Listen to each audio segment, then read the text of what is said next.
overhaul in addressing the challenges and opportunities in areas like healthcare, education, finance, and security.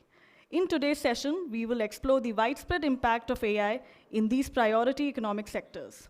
Our goal is to develop a detailed understanding of the far-reaching consequences of AI and how it can be leveraged seamlessly into these areas. Bringing together leaders, decision makers, and industry experts, we aim to uncover the limitless possibilities of AI and discuss how to responsibly leverage it for enhancing economic growth and societal welfare. I would now like to call upon our esteemed panelists onto the dais. Ms. Nivruti Rai, CEO and MD, Invest India. Mr. Vijay Shekhar Sharma, CEO, Paytm. Ms. Leila Cremona, founder and CEO, Medibay. Mr. Sameer Shah, Executive and Vice Chair, Dwara Holdings. Mr. Narayanan Vaidyanathan, Head, Policy Development, Association of Chartered Certificate Accountants. Mr. Akrit Vaish, CEO, Haptic AI. Dr. Shailesh Kumar, Chief Data Scientist, Center for Excellence in AI and ML, Geo Institute. Mr. Raghu Dharmaraju, CEO, Art Park at IISc. Mr. David Weller, Senior Director, Emerging Technologies, Competitiveness, and Sustainable Policy at Google. Mr. Kazim Rizvi, Founder, The Dialogue. Before we begin our in-depth discussion, I invite our esteemed keynote speakers and panelists to join us at the front for a group photograph.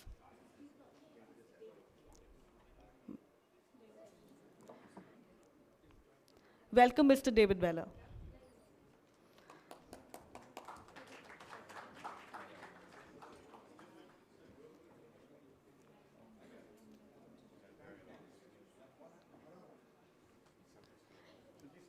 I request the panelists to please stand up for a group photograph.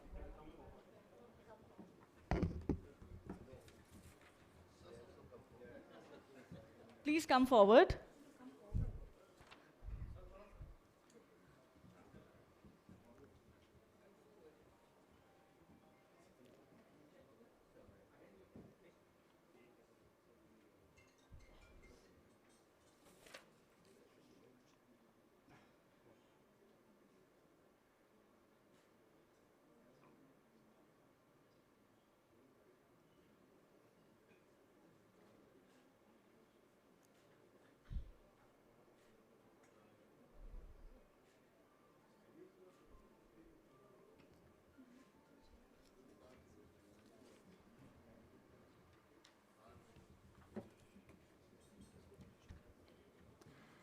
I am thrilled to introduce our first keynote speaker, Ms. Nivruti Rai, who is the MD and CEO of Invest India. She joins Invest India after illustrious 29 years at Intel as a global business and technology leader. She is also the recipient of Nari Shakti Puruskar for her remarkable contributions in the field of technology. Let's give her a warm round of applause as she leads us into this enlightening session. Good morning, everyone. Can everyone hear me? Let me introduce myself. You heard I am leading Invest India, but prior to Invest India, I was a technologist for 30 years of my life. The only one company I worked for is Intel. I have an Intel colleague in Vijay. I have worked on AI. I have worked on building AI inference engine. So from transistors to IP to AI accelerator, I have worked on it all. And I'm also a very sincere, patriotic citizen for India, which means my heart is invested in looking at how AI as a technology can be leveraged in a democratic manner, be responsible, be ethical. There's privacy with control.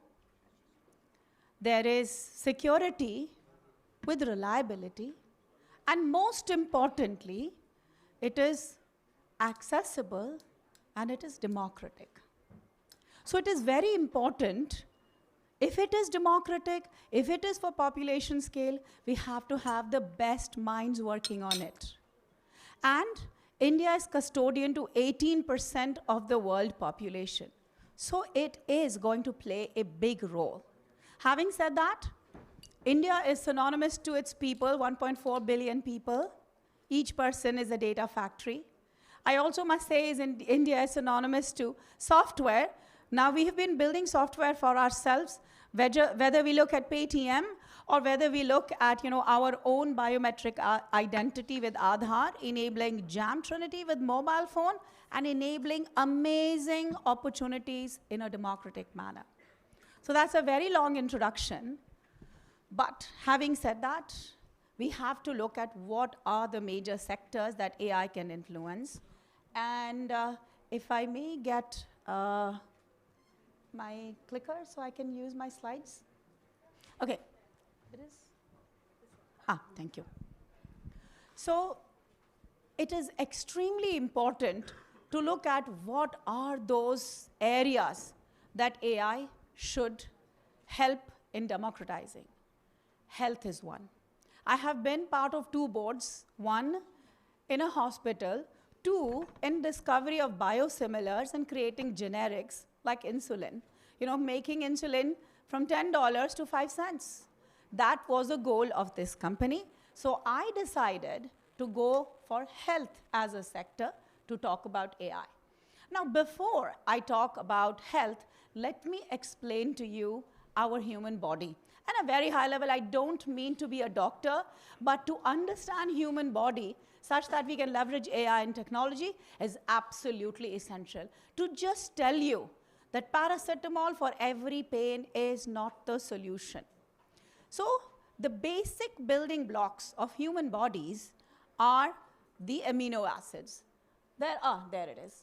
We have 20 amino acids only that our body needs, out of which 9 of them are essential, and many of those, the 9 of them, we basically get through nutrition. So 20 amino acids, which are made of NH3, hydrocarbons, HCO, a very simple molecule that is made out of these building blocks. Many of these amino acids combine in a 3D structure to form proteins. And proteins, you think of anything, your body is made of proteins, your cells. So I will talk a little bit more about now how many proteins that our human body has. 100,000 plus. Okay? So 1.4 billion people built of 20 amino acids and 100,000 plus proteins, and going on increasing. Now those proteins combine to form cells. Cells has nucleus, cells have mitochondria, you've heard of all of that. There are 37 trillion plus cells in a human body. 37 trillion. Divide by 10, that's our GDP. 4 unique tissues get made out of these trillion cells. There are like skeletal tissues, epithelial tissues. There are 4 unique tissues that get made out of these trillion cells. And many of those tissues, at least 2 plus, combine to form organs. Heart, liver, and 79-ish organs combine to make a human body. The reason I told you is AI is synonymous to data, and AI is synonymous to software. So therefore, it is important to show you in one human being, this is the complication of data and interactions that we are looking at. So now you know what our bodies are made of. Simply molecules. And 37 trillion cells have how many molecules? Let's go to the next. Now, I already told you our body is made of the basic building blocks, amino acids. Some examples, glycine and alanine. Many of these enes are amino acids. What I want to tell you is these proteins that are there in our human body actually split, divide, or fold.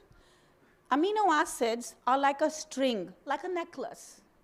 When they fold, they become proteins. So when the protein folding happens in an incorrect way, diseases happen. And by the way, just to let you know, human beings have 3.4 billion pairs of genome in the nucleus genome, and about 16,000 in the mitochondrial genome. They're all inside our cells. And each one of them has so many proteins that are folding. Mitochondrial protein folds 100 times faster.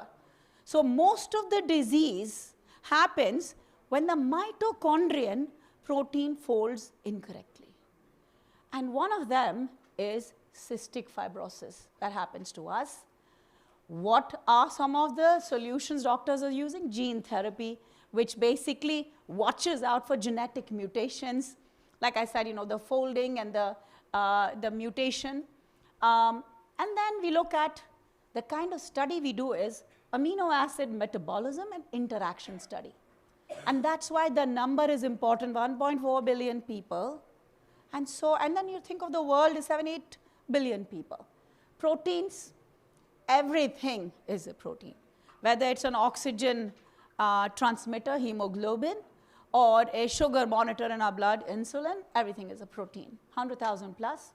A disease where the folding of protein happens and a lot of deposition happens is Huntington disease. It has got to do with brain. What do? Leverage simple things like antioxidants, which basically help in reducing the free radicals which are causing our proteins to fold incorrectly. What is the study we do? By the way, anything which has omics in it, know that it deals with a large amount of data. Millions, billions, trillions. So for this kind of disease, we look at proteomics. So proteinomics. And it looks at composition of protein and what is the function of this protein. A cell has a function. Every single protein has a function. So 100,000 plus proteins. What is the function? If you look at cells, skin is a cell, liver is a cell, each has a function. When the cell starts dividing in an uncontrollable, unstoppable manner, cancer happens. So what do? We have treatments like chemotherapy, radiation therapy. What do? They kill those cells. But they kill cells which are cancer cells, but they also kill good cells. What do we do in terms of study? We do cellular biology research, focusing on the pathway this cell is making. You know how cancer cells survive? They create a way of transmitting blood from there and drawing from some place. So they create that road. And that's how, cancer cells survive. So we do cellular biology. Look at, tissues. I already told there are 4 unique tissues. If the tissue starts depositing one place, fibrosis happens. You have antifibrotic drugs. You remove the excessive tissue. But the study that you do is histology and immunology. Why is this tissue depositing in an uncontrollable manner? Then I already told about 79 organs that make our cells. Very, very critical, building blocks, your heart, your brain. When a heart fail happens, what happens is the muscle wall of your heart weakens. Muscle is a tissue. Tissue is made of proteins, which is made of amino acids. So what do we do as doctors? Do an organ transplant.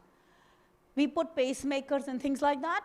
So we leverage technology in doing many of these things. Now, what is the purpose of showing all of this? Purpose is we don't need one single medicine that is given to everybody, because each one of us has these 37 trillion cells which are unique.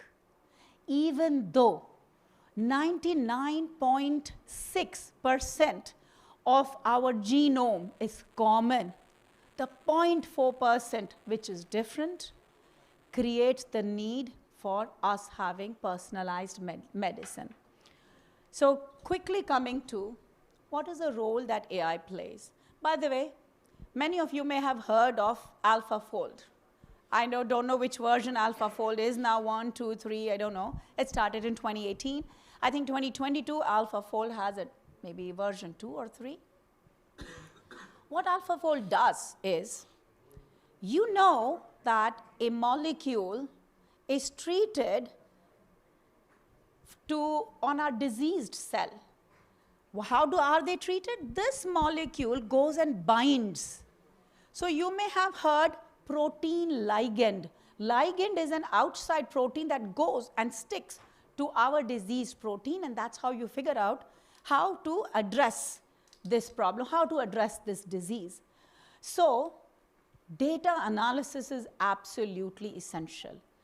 AI can look at a scan, a breast cancer scan, and know exactly where the cancer cell exists, because we have the ability from India to train our AI model for breast cancer detection, that it can come up with higher accuracy and higher efficiency in detecting. Human eye may miss something. What my worry is the false negative. There was a cancer, but it was told it's not a cancer. So AI-based analysis can drive a lot of diagnostics and truly democratize such kind of identification. Protein biomarker discovery. Look at, protein is a string, amino acids are strings. It folds and becomes a three-dimensional, we all need those three-dimensional cells. There are many ways where AI can actually create those proteins and leverage those proteins to see in a lab whether it is binding and whether it is removing the disease. Protein identification and quantification. I already told you about one example. There are millions of examples. I heard of a company which has it's called Neura, and it basically does genome sequencing. And just to let you know why I'm so excited about my background with AI and technology and now in healthcare, because I'll tell you, in the year 2000, to do genome sequencing of one person, we had to spend $50 million. 1 teraflop operations, $50 million. Now, 1 teraflop operation can be done in less than $100, and you can hold it in your hand in your phone. Previously, 1,600 square feet, 800 kilowatt power, now you're holding it. That's the power of technology, and this is the need that we have. Obviously, automation of routine and repetitive tasks. I want to end with AI will be able to democratize healthcare with efficiency, accuracy, and scalability. I do not want our world to have somebody die of a disease which could have been solved. So thank you very much. Looking forward to all your support.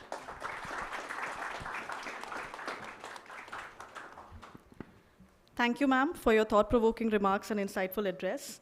I would now like to invite Mr. Vijay Shekhar Sharma, the CEO of Paytm, to the stage for our second keynote address. Mr. Sharma's pioneering work and visionary leadership in the financial technology sector makes him an invaluable voice in our discussion on AI's transformative potential. Please join me in warmly welcoming Mr. Vijay Shekhar Sharma. Thank you. First of all, I must congratulate the hosts here. When the world is getting ready for AI, we have an AI summit. So congratulations to everybody who's made us possible. So cheers to every host in the room, please. I'll talk about it as my understanding of AI. And I fundamentally believe that we as India, and I probably will stand on behalf of India here, not just of my company, We as India should have been having a lot more attention to AI than we've had till today. And it is more up to the entrepreneur side, I'd rather say, and it is led by, like I said, one point of time that we all were busy finding whether blockchain has use case or not, public trust was there or not. And today when we have discovered that it has a material use case, but it is not a transformative like we would have imagined it to be, but AI definitely is. And a misunderstanding of many of us will be that the world before AI and after AI will be in two different segments, just like if you had internet and you do not have internet. And post-internet, everything is sort of changed, and then internet came on the handheld, so it just changed the world. But AI as a need for all of us Indians in everyday life will be even more important, because we lack the number of resources available and capable resources available for any service as citizen that we need. For example, like you can start as basic as education, health, and you can talk about financial services, obviously, and each of these have phenomenal example here. And if I was to talk about education, which is because we are out there with the best demography available to us as education, possibly making them as a talent available to the productive use case. The example here would be that a lot of teachers whom there is a language barrier, because we are a more than 25 language country, and English is not our first language by definition. So you have a lot of students who are very bright and capable, but they are missing the access to the language syllabus which is made for them to study, and then they are missing the access to the tools and toys that can make them globally relevant. Obviously the power of internet and power of globally accessible videos have sorted out lots of access to the content, but an interactive teacher whom they can talk to is still missing. And in my opinion, the AI bots, and especially the local language AI bots, which will be built obligatorily in India, will be one of the phenomenal leapfrog that we will have in the education. And you can imagine very simply that in a teacher, whatever they are teaching in a classroom, either they are assisted or the students, they themselves are assisted by their language speaking and the syllabus and the capability which is phenomenal at a world scale. And this will continue not just in early education, this can go into the graduate and masters and post even PhD, etc. education. It will be phenomenally different world that we will live into. In fact, I do agree with Rupati's point of view on health at a very big scale, again because of basic healthcare in India. More or less we are significantly deprived number of hospital, number of doctors, number of beds per 100,000 per 1,000 citizen, if you were to look at it. And there comes again the power of compounding of knowledge that will be consulted and aggregated. So whether it is a remote consultation, whether it is the data that you can capture remotely and then you want to bring it back on the system so that there is an opinion, it is incredible. And I bring in attention to many entrepreneurs and investors in this room that it is up to us to solve for these problems. We can't, unlike in a, let's say, a social network or an internet search engine, where a Western solution can help because it is eventually based on same fundamental. Here there is an obligation of expertise of India, or a model that is trained on India or India's data points, whether they are citizen data points or historical data points. So it is even more compoundingly important on us all that we take care of building, whether they are LLM models, whether they are models that are trained on an open source LLM, but it is an important imperative that we do not become a country that is missing the AI wave at a scale that we are seeing it. In fact, I see that many countries could look at it as a productivity enhancer. I look at it as a basic necessity of serving our citizen at a scale. I mean, you saw the advantage of mobile phone that brought in the world and the amount of phenomenal financial inclusion. We talked about Gem Trinity, we talk about payments every day. And this is possible because consumer was ready to commit for a smartphone on their device.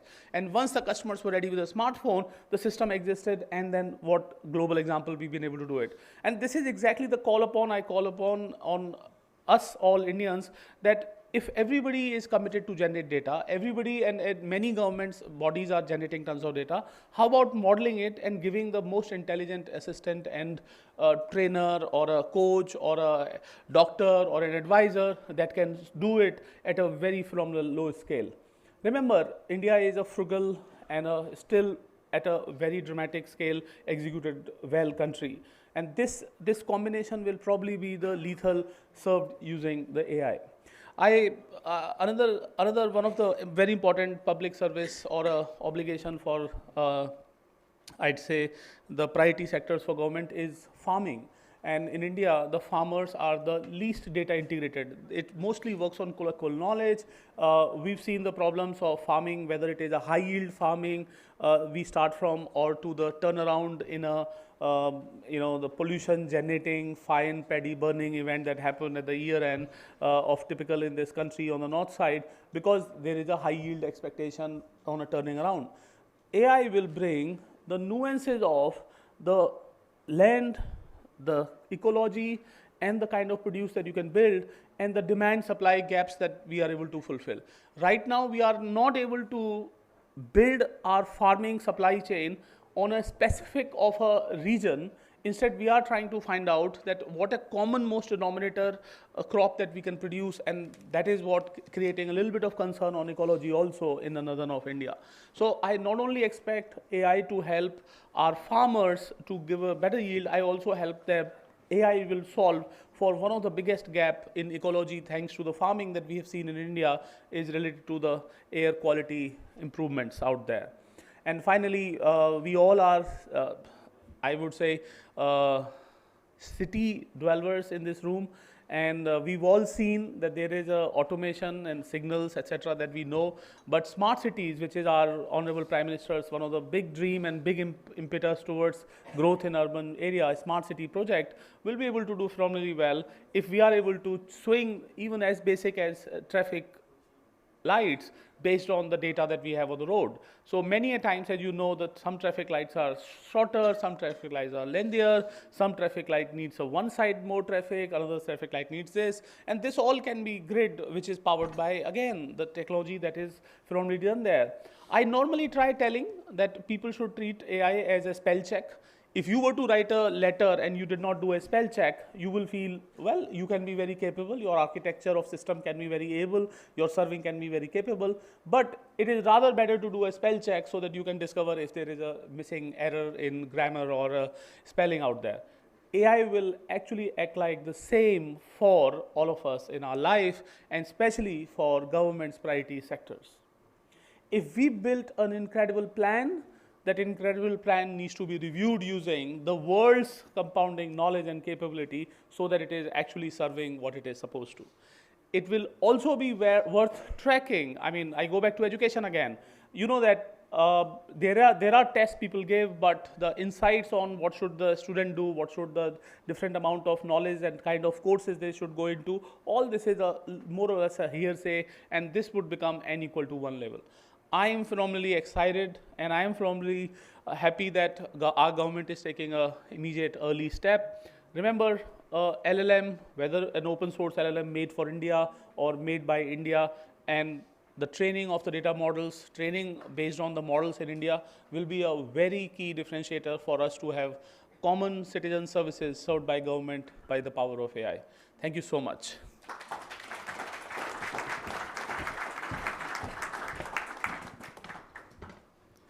Thank you, sir, for your informative and inspiring address. I would now like to invite Mrs. Kavita Bhatia ma'am, Scientist G and Group Coordinator, Ministry of Electronics and IT, Government of India, to kindly felicitate our keynote speakers, Ms. Nivruti Rai and Mr. Vijay Shekhar Sharma.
And now, To guide us through what promises to be a stimulating and insightful session, I am pleased to hand over the proceedings to Mr. Kazim Rizvi.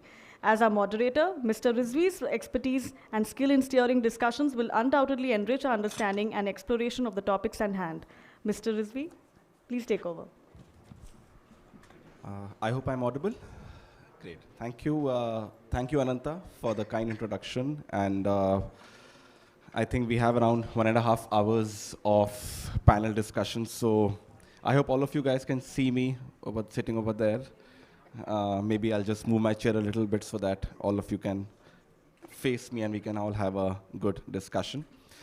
So I think just previously what the keynote speakers mentioned with respect to the role of AI in healthcare and education, and I think Mr. Sharma spoke about large language models and how large language models can help in translation. It can help in making sure that, people who may not be well versed with English are able to understand and are able to sort of get their way together. So I think it's great to see how artificial intelligence can really drive growth, prosperity.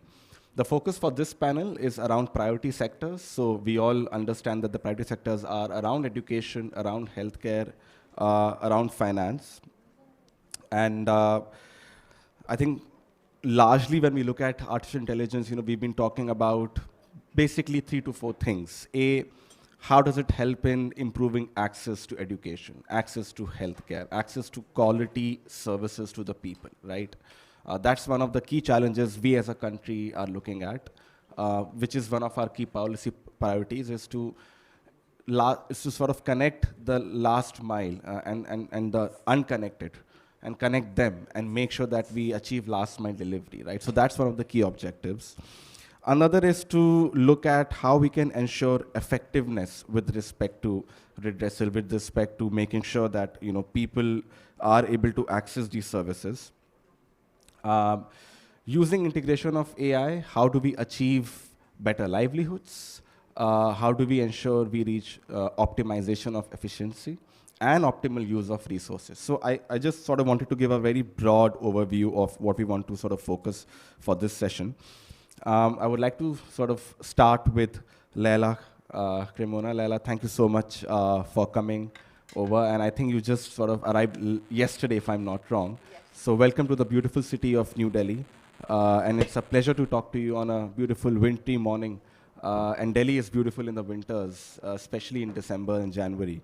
And Leila, I just want to sort of start with you. And what we'll do also is, to all the panelists, we'll have initial remarks of 3 to 5 minutes. Those who have presentations can sort of take us through those presentations, but we'll have 2 to 3 rounds, and of course we'll open to the audience as well later on. But initial rounds will be with the panelists, 3 to 5 minutes, and you'll come in with your intervention, then we'll have a Q&A as well. So Leila, I just want to start with you with respect to the role of AI in education sector. How can it help in assisting human resources, right? How can it help in assisting teachers to perform their duties better? And also just looking at better learning experiences, how do we get there? And I have a question for you in healthcare as well, with respect to the availability of quality healthcare. So we'd love to get your remarks on that. Over to you, Leila. Okay. Thank you very much. Can you hear me okay? Yes? Okay. So let's start with education. Part of the problem with education is that there's not enough people with access to it. And what we need to look at is how AI can make education available to everybody. And we're looking here at the different types of immersive education. And when we're talking about education, we're talking about education in business, we're talking about young people, we're talking about adults too. So we were talking earlier about farmers, and it was interesting to hear that, they're very educated at looking after their money, but they need help perhaps with things like, simple things like smartphones, etc. So we use AI to not only help with the HR element, to train people, but we can use it for the betterment of everybody, irrespective of their status. When we're talking about AI in education, we can talk with regard to health or business or simply educating at schools. But we've been, since COVID, a lot has happened with educating people online. But the fact is that if we can use AI in immersive education, we're able to reach people that have never been able to access education previously, and to be able to educate them in a more cost-effective and accurate way. So, for example, my company produce and create immersive technology for healthcare. We teach doctors and nurses, and in fact anyone who wants to learn about medical machines, we're able to put them literally into a situation virtually through their spectacles or maybe through a group computer that will allow them to make mistakes. They can use a machine, they can talk, they can interact with real situations, which of course is far better than sitting in a classroom or sitting online alone. So students are literally, no matter what their age, immersed in technology, AI technology that enables them to learn. So the retention value of that learning is in the region, certainly with UK national statistics, of around 75% retention. Now, not only does that mean that students become highly educated, it's faster, it's more cost effective, and the person who wants to educate them can teach those people in the most appropriate way. That comes back to something else. AI is a tool. Lots of people are frightened about what AI is going to do.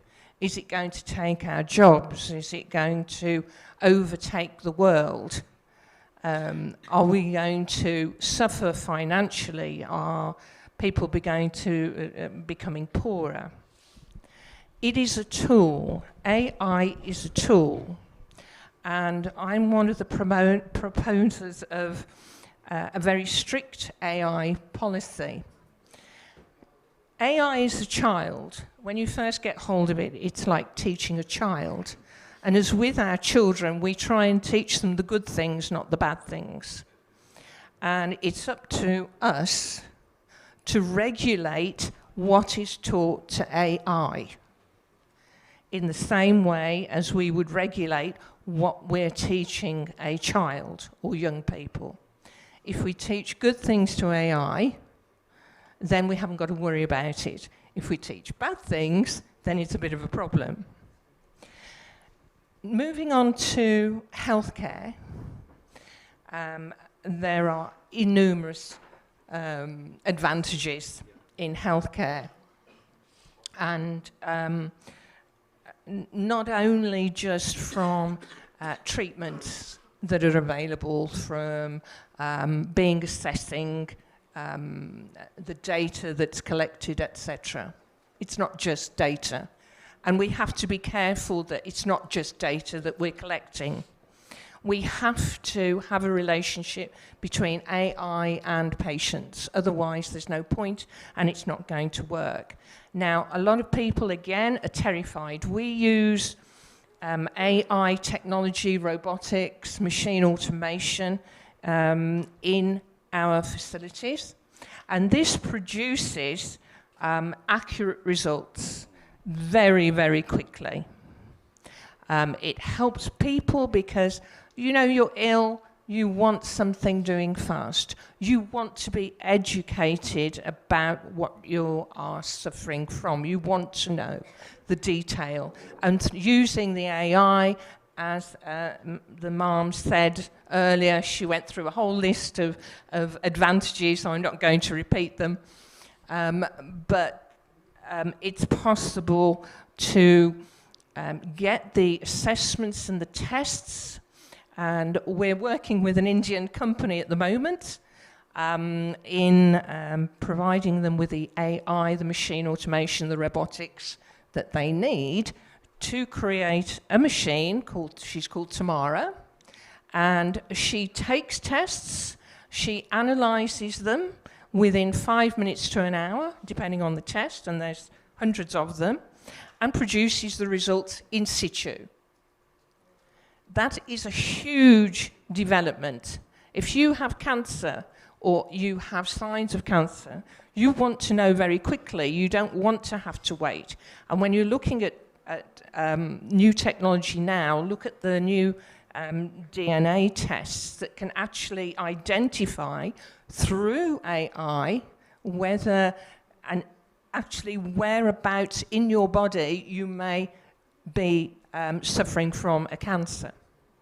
So AI is fundamental in looking at and investigating medical problems. The machines themselves also have to rely on AI. So, for example, if you've ever been for an MRI in a hospital, you know how horrific that is, you know it's radiation, etc. It's a big issue, and then you've got to wait maybe a week, possibly 2 weeks for the result because there are thousands of images produced. Now, what can be done now using AI is that rather than a machine taking flat images, which takes a long time, so your MRI could take up to an hour, there is now technology, medical technology, that takes those images in a circular fashion, uses the AI, can assess against medical data what signs of problems there are, and then reports a limited number back to the radiographer. So we're still working with humans and machines, and this is how the future is. Thanks. We'll come back to you for the second session, but I think a few important points you made. One is around the fact that it helps in simulation. I think that's brilliant because you can simulate near to perfect real-world experiences through AI, and you can sort of experiment and you can sort of go through certain ideas and test those ideas. I love the fact that you spoke about AI being a child. The fact that you have to train a child, and usually children are susceptible to catching on to anything, right? I mean, you have to train them, nurture them, and I think that's something and that's a great analogy you gave. And also the fact that you spoke about accuracy, which helps in sort of getting a high level of accuracy, but even effectiveness. And I think the point of early detection is so important because I think when we look at healthcare right now, we are seeing that if you're able to detect cancer at a very early stage or even other diseases, your diagnosis can be a lot more targeted. So great points over there. I want to come to Akrit. Akrit, thanks a lot for being here with us. And just sort of segueing away a little bit from the use cases of AI in general to sort of looking at generative AI technology, right? And I mean, you've been looking at conversational platforms, and you've built this platform, which is, of course, Haptic AI. So just a couple of points on this, Akrit. Number one is, how significant is, or do you feel, generative AI technology for healthcare, education, finance, right? In terms of effectiveness in delivery, in terms of access, accuracy, etc. And what is that layer of tech stack, that technology, that baseline foundation of technology, which has to be developed to arrive at these technologies? So over to you. Sure. Hello. Hi. Thank you for having me, and great to be here with all my co-panelists. I think We heard some amazing opening notes. So, I heard somebody say AI spell check, somebody say AI child. I think the best analogy I've heard is AI is today an intern. It's your intern that gets you done things that otherwise you don't want to do. But as much as it's funny, and I'm joking slightly, I think the challenge for all of us is we are all sitting over here and in this large scale event exhibition and talking about amazing things. So we should not be happy with the fact that today AI is only an intern. If we're talking about building technology that's going to be game changing, or like Vijay said, is going to be the next layer of internet, it has to do a lot more. And that's where it leads to your question, where it starts with those sectors. It starts with healthcare, education, financial services. I think it's actually a bigger, significant paradigm shift than maybe even the internet when it comes to those those sectors. I think they all pointed out, right? The challenge in those parts of the economy has been accessibility and has been ease of use and functionality. AI democratizes all of that. Especially, one of the areas that we've been working on for the last decade is this local language conversational AI. I mean, everybody knows English-based chatbots have been working and existed for a while, but most of us have not been able to crack local languages, and particularly as you get to what we call low-resource languages, right? There is so many languages unique to our country. Building LLMs for those, where will the data set come from? One of the most amazing things when we try to build, in the earlier world, LLMs were basically NLP models, right? So when we try to build NLP models in, let's say, the 13th or the 14th most popular Indian language, where do we even get the data set from? That's a starting point. I think everybody is broadly aware by now, but for example, the biggest source of, let's say, GPT's large language model is actually Wikipedia data, because they train it at a great degree on that. Do we have Wikipedia in, let's say, Gujarati or Marathi? Marathi probably actually yes, but I'm going to maybe even the 20th, 21st popular language. So I think the paradigm shift is huge. I think we all know that. That's why we are here. But the distance that we have to travel is also a fair bit. Right. From using the raw technology, converting it into applications and use cases. My slight, I would say, concern almost would be that I think there is a lot of conversation happening, but not action fast enough. Right. And I'm myself honestly included as part of that, right? In fact, I was telling somebody else outside that, I think it's time we need more AI products and less AI conferences. Because there's, it's important, the dialogue is important, I'm not saying that, but I think that, it's time that we really start seeing something out there. Loud and clear that, look, we don't want to rush into it. Loud and clear that responsibility, ethics, all of that is important. Safety. But I definitely think we can do tests a lot faster than what we are today. And I would come to you on the building applications part, because you spoke about data sets. Where will the data sets come from? I think this is a big project for India when it comes to translation, when it comes to large language models in all our languages, right? And that's unique to India.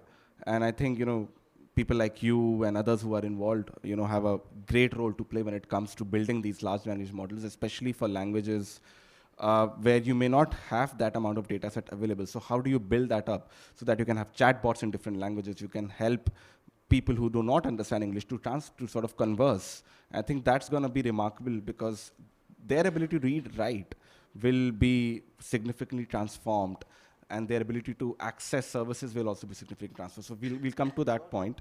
I want to move to Dr. Samir Shah. And Samir, thank you so much for joining us. One of the things which we're trying to do over here is priority sectors. So we cannot not talk about finance and agri, and that's something which we want to focus with you, Samir, is of course looking at the role of Indian farmers And I think we heard previously that, when it comes to farming, there is a big role AI has to play. And even in general, detecting, understanding weather patterns, the soil, crop, etc. What is the role of AI? So just a couple of points, couple of questions for you. Is number one, generally, how do you think farmers can harness the potential of AI, right? Where are we with respect to the use of technology of AI by the farmers in India's farming community, number one? And in general, how do we also get AI-based solutions to better target priority sector lending? So over to you. Thank you. Can you hear me? Kazim, thank you very much, and thanks for giving me the opportunity. Just a quick check. I'm not a doctor. So very important question. I think the application of AI for financial inclusion, I will go even deeper from financial services. I'll go to financial inclusion, which is really last mile to the most underserved sections of society. And I do think that this is tremendously game-changing, and I think it has gone well beyond the intern stage of development and application. And some of these applications are already live on the field, making impact, delivering services, not yet at scale. That's really the next thing to do, but absolutely delivering commercially viable, meaningful, relevant, personalized services to the underserved. So I think AI definitely has gone beyond the stage of intern. We definitely now need to think of scale. Scale will require costs to come down, responsibility and policy measures to sort of get wrapped around it. But I do think it's possible. And I'm going to talk, because I represent a lot of application, less tech, more application and policy, and hence I'll sort of love to talk about application. So I'll just to talk a little bit about farming, right? So I'll take the example of a smallholder dairy farmer. Has probably 2 to 3 cows in the backyard, and almost every second rural household in India will have a minimum of 2 or 3 cows in their backyard. They serve as delivering milk for the household, and surpluses are sold out in the market, and so on and so forth. I mean, we all know the role of sort of cattle in a rural household is phenomenal. It's almost like an ATM for the household in many cases. It's not just anytime milk, but it's also anytime money for the household. It's a real enterprise for that household. Having said that, there are 400 million cattle in the country today. Less than 4% of these cattle are insured. And the reason why is because the traditional insurance system for cattle insurance is a very broken insurance system. It uses an injectable RFID, which is a tag that you either staple onto the ear of the cow or you insert it somewhere in the body of the animal. And that is prone to operational challenges and manipulation. So less than 4% of cattle in India are insured. Because less than 4% of cattle in India are insured, credit is not entering that household, because lenders, financial services providers, don't want to take all the risk. If insurance hasn't come in, they feel that they will end up taking most of the risk, and hence lending has not come in, and hence farmers, cattle farmers, have traditionally been deprived of formal financial services. This is where AI comes in, and I'll just give you a few examples of that. The nose of a cow is called the muzzle. It is as unique as the fingerprint of a human being. It leaves a unique biometric footprint of that animal. There have been applications, and we have converted the nose of the cow into an Aadhaar equivalent for the animal. So it is a unique identity solution for the animal that gets rid of the need for a tag, for an RFID tag, which means that in a non-intrusive, bulletproof manner, insurance can now flow through. And I'll give you a real example of how insurance. So this is, we talked about generating certificates, health certificates and stuff like that. This health certificate is generated by a AI tool within seconds after taking a picture of the animal. It's fully automated, no bias, no judgment, just a direct science reflection within seconds, generates a health certificate, which allows the insurance company to actually generate an insurance policy within seconds. No need for anyone to visit the farmer. You take a picture, upload it onto the cloud. Within seconds, a fitness certificate is generated and a policy is issued down to the farmer, sent on WhatsApp. So these are some of the applications. A real exciting application which I particularly found very interesting is it's not on the slide deck, but I'll just talk you through that. Is just in the context of insurance. So a farmer, and this is a real example, farmer submitted an insurance claim to an insurance company for his cattle. The insurance company realized that the number on the tag had been previously submitted by another farmer for another animal, right? So the insurance company rejected that claim because that was a tag that was compromised. We, for the same farmer, digitized all the animals using this AI-generated muzzle-based identity, and then the insurance company started honoring those claims because they created a trusted ecosystem that could go beyond a compromised RFID tag and start to dispense and honor claims on insurance. So these are things that are happening in India. It does need a lot of policy support. Regulations are always 2 steps behind for good reason, because they have to take things more cautiously. But we do need a much more collaborative approach between technology practitioners and policy making. Another example which I'll show you is a real example, which is in the form of credit. Right, so the previous example I gave you was for loans. Now this is a farmer using remote sensing and AI, because farmers in India are 70% of the farmers that we work with, and that's true for most farmers, are new to credit, which means that they don't have a formal financial relationship. Only 30% have a formal financial relationship, which means that they don't have a credit bureau record for them to go to a bank or an NBFC to take loans. And because of that, they continue to be in a vicious cycle of, from one money lender to another money lender, because everyone requires a bureau presence. So how can we use assets that the farmer has, in this case, the farm, digitize the farm and create a alternate underwriting score using the productivity of the farmer basis looking at the farm. So there have been applications that we have created which have created underwriting score using remote sensing and AI to underwrite farmer, even if they don't have a formal credit bureau score record. And farmers are now beginning to receive loans basis that. So all you have to do is to take a picture, digitize the farm, upload it in the cloud, geotag it, use remote sensing data, create the score, dispense the loan. And we have found that this score is far better than the traditional bank lending that has happened to farmers, which have created almost 10 to 15% of delinquencies. This has resulted in less than 2% delinquencies to farmers. So this is real, viable, commercially viable business for priority sector lending, not just as a social service or as a economic good for the country, but as a viable business model, which is what I think AI needs to deliver at scale. So these are just some of the examples which are real, and my the challenge that I'd like the summit to also focus on, in addition to other outcomes, is to really, how do we blend in practice, academics and policy to bring down the cost of doing business. For example, today, if you host open source LLMs onto the cloud, the cost is enormous. If, however, you go to the traditional cloud providers and use their LLMs, they are super expensive. I mean, if you want to run messages and if you want to query, those services are not viable in the country. So I would love the conversation to move forward on better collaboration. Thanks. Thank you, Samir. I think phenomenal use case of just looking at existing assets of farmers and digitizing them and then providing and getting them access to credit.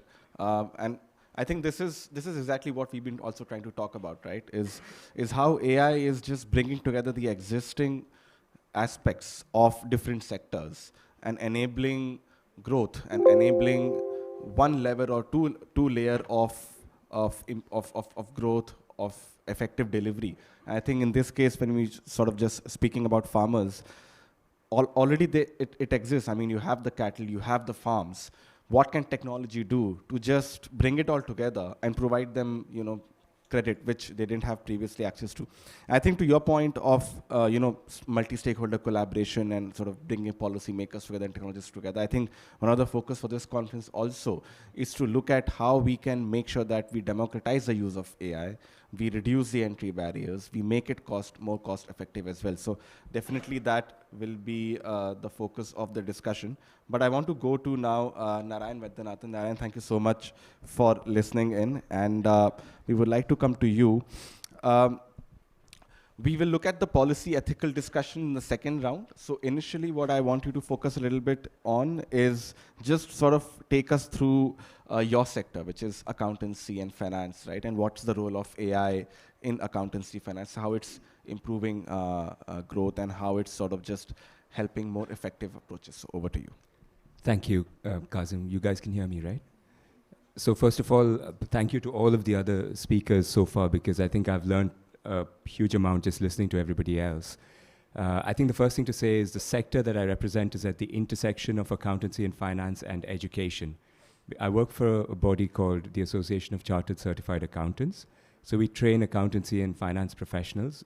We've got about 250,000 members around the world, from newly qualified accountancy and finance professionals all the way to CFOs and FDs.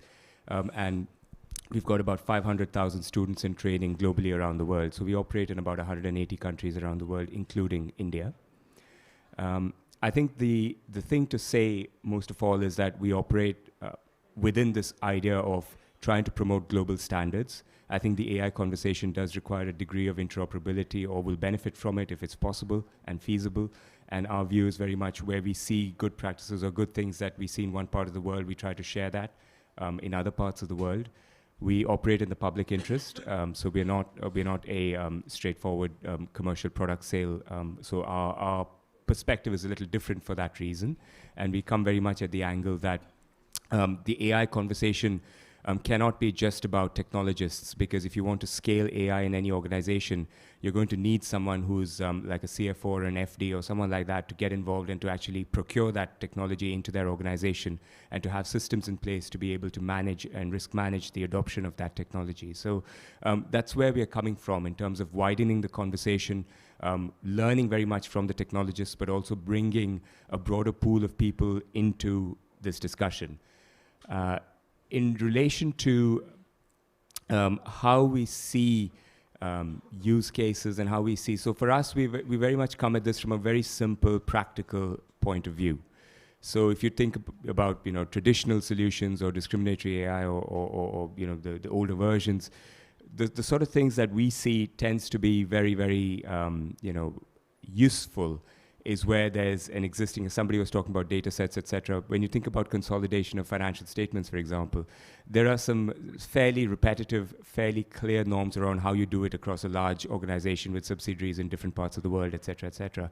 And those are the sort of things where we think that systems can learn. And we very much come from the view that we see AI in the context of co-pilot rather than autopilot. So we would never be comfortable, I think, for any use case that we consider leaving it to do is, I don't think anyone is actually, but I think we come very much from the view that it can really help with managing complex financial processes, consolidation of statements, et cetera, or even at the more lower end of routine tasks, for example, in terms of understanding invoices and invoice coding. These are not very glamorous things, and somebody's got to do it. And the fact is that you might as well get the technology to do these things, and it's something which is a win-win. It allows the human to be further up the value chain and the value they add, and it allows the technology. And this wasn't possible before AI, because a lot of these invoices, you're basically looking at the input data isn't something you can put in rows and columns. It's a picture. It's a picture of a receipt or an invoice, and you need to be able to code that into some way which is reliable and works over time. I think we see applications across that. We see applications across anomaly detection in areas like audit and assurance. But of course, those are I would say less mature compared to the other things I just talked about. And more recently with generative AI, we see some new types of opportunities coming through in terms of understanding, and there's a gentleman here who's talking about conversational, but understanding, for example, if you've got international financial reporting standards, you could ask it questions around, what is the answer for this particular situation, and it will try and give you a response. I come back to what I said about Copilot and Autopilot, which is that a finance professional would understand the context within which a particular standard and the business context within which it's being applied, which we don't feel that the AI is currently at the stage where we would feel comfortable just leaving it to give an answer. But what generative AI can do is it allows you a very, very user-friendly platform to be able to ask those questions and to get a response to say, in this kind of scenario, we think the standard would need to be applied in XYZ way. I think synthetic data sets are the other thing where we think there's potential, because for things like scenario planning and forecasting, you need quite credible and relatable data sets that, with COVID, most of our organizations didn't really have, and I think anywhere in the world, they didn't really have a proper mechanism to understand what that kind of, how to factor something like that into the forecasting model and into the solution. And eventually people figured it out. But I think, having really credible synthetic data sets to help you understand scenario planning and forecasting is something that we see is a great opportunity. And also things like custom dashboards. So again, this is not something very sexy, but it is something important, because if you want people in the organization to not keep going to IT to build me a dashboard and to be able to do it themselves, you have low-code and no-code platforms which are often run by AI, and which we find are increasingly a number of our users find great amount of value from. So what we try to do, I guess, from a ACCA perspective within my team, we speak to governments, both, of course, in the West, in the UK and US, but in India and also in Africa, in China, in Singapore, Malaysia, Australia. And what we try to do is to figure out what we learn across these different environments and to share it where we can through our thought leadership, through our reports, through other kinds of engagements that we have. We also obviously offer training. So that's really where we're coming from at the discussion, because I suspect it's a slightly different angle to some of the other speakers. Thank you. Thanks a lot, Narayan. I think one thing which really struck to me was you spoke about helping the humans go further up the value chain. Right, and I think what I get a sense from your point, and I'll go to Dr. Shailesh Kumar, is just reducing the redundancy tasks, or tasks which, in your words, may not be very glamorous or may not be very sexy, and just sort of coming up with technologies which help in building those data also is very, very critical. I think just generally looking at finance and accounting, I think one of the things which we are also seeing is the ability of the forecasting models. And I think that's where the whole point of data sets keeps coming back, because I think it was earlier mentioned as well. And I would love to get some impetus maybe in the next round in terms of how do we get better, more informed data sets, because I think data sets is becoming an issue, or not an issue, but is definitely a factor which plays a big role with respect to how good your model is, right? So I think these are the questions which we need to answer in the next round as well. But I want to go to Dr. Shailesh Kumar. Dr. Kumar, you have a presentation, if I'm not wrong.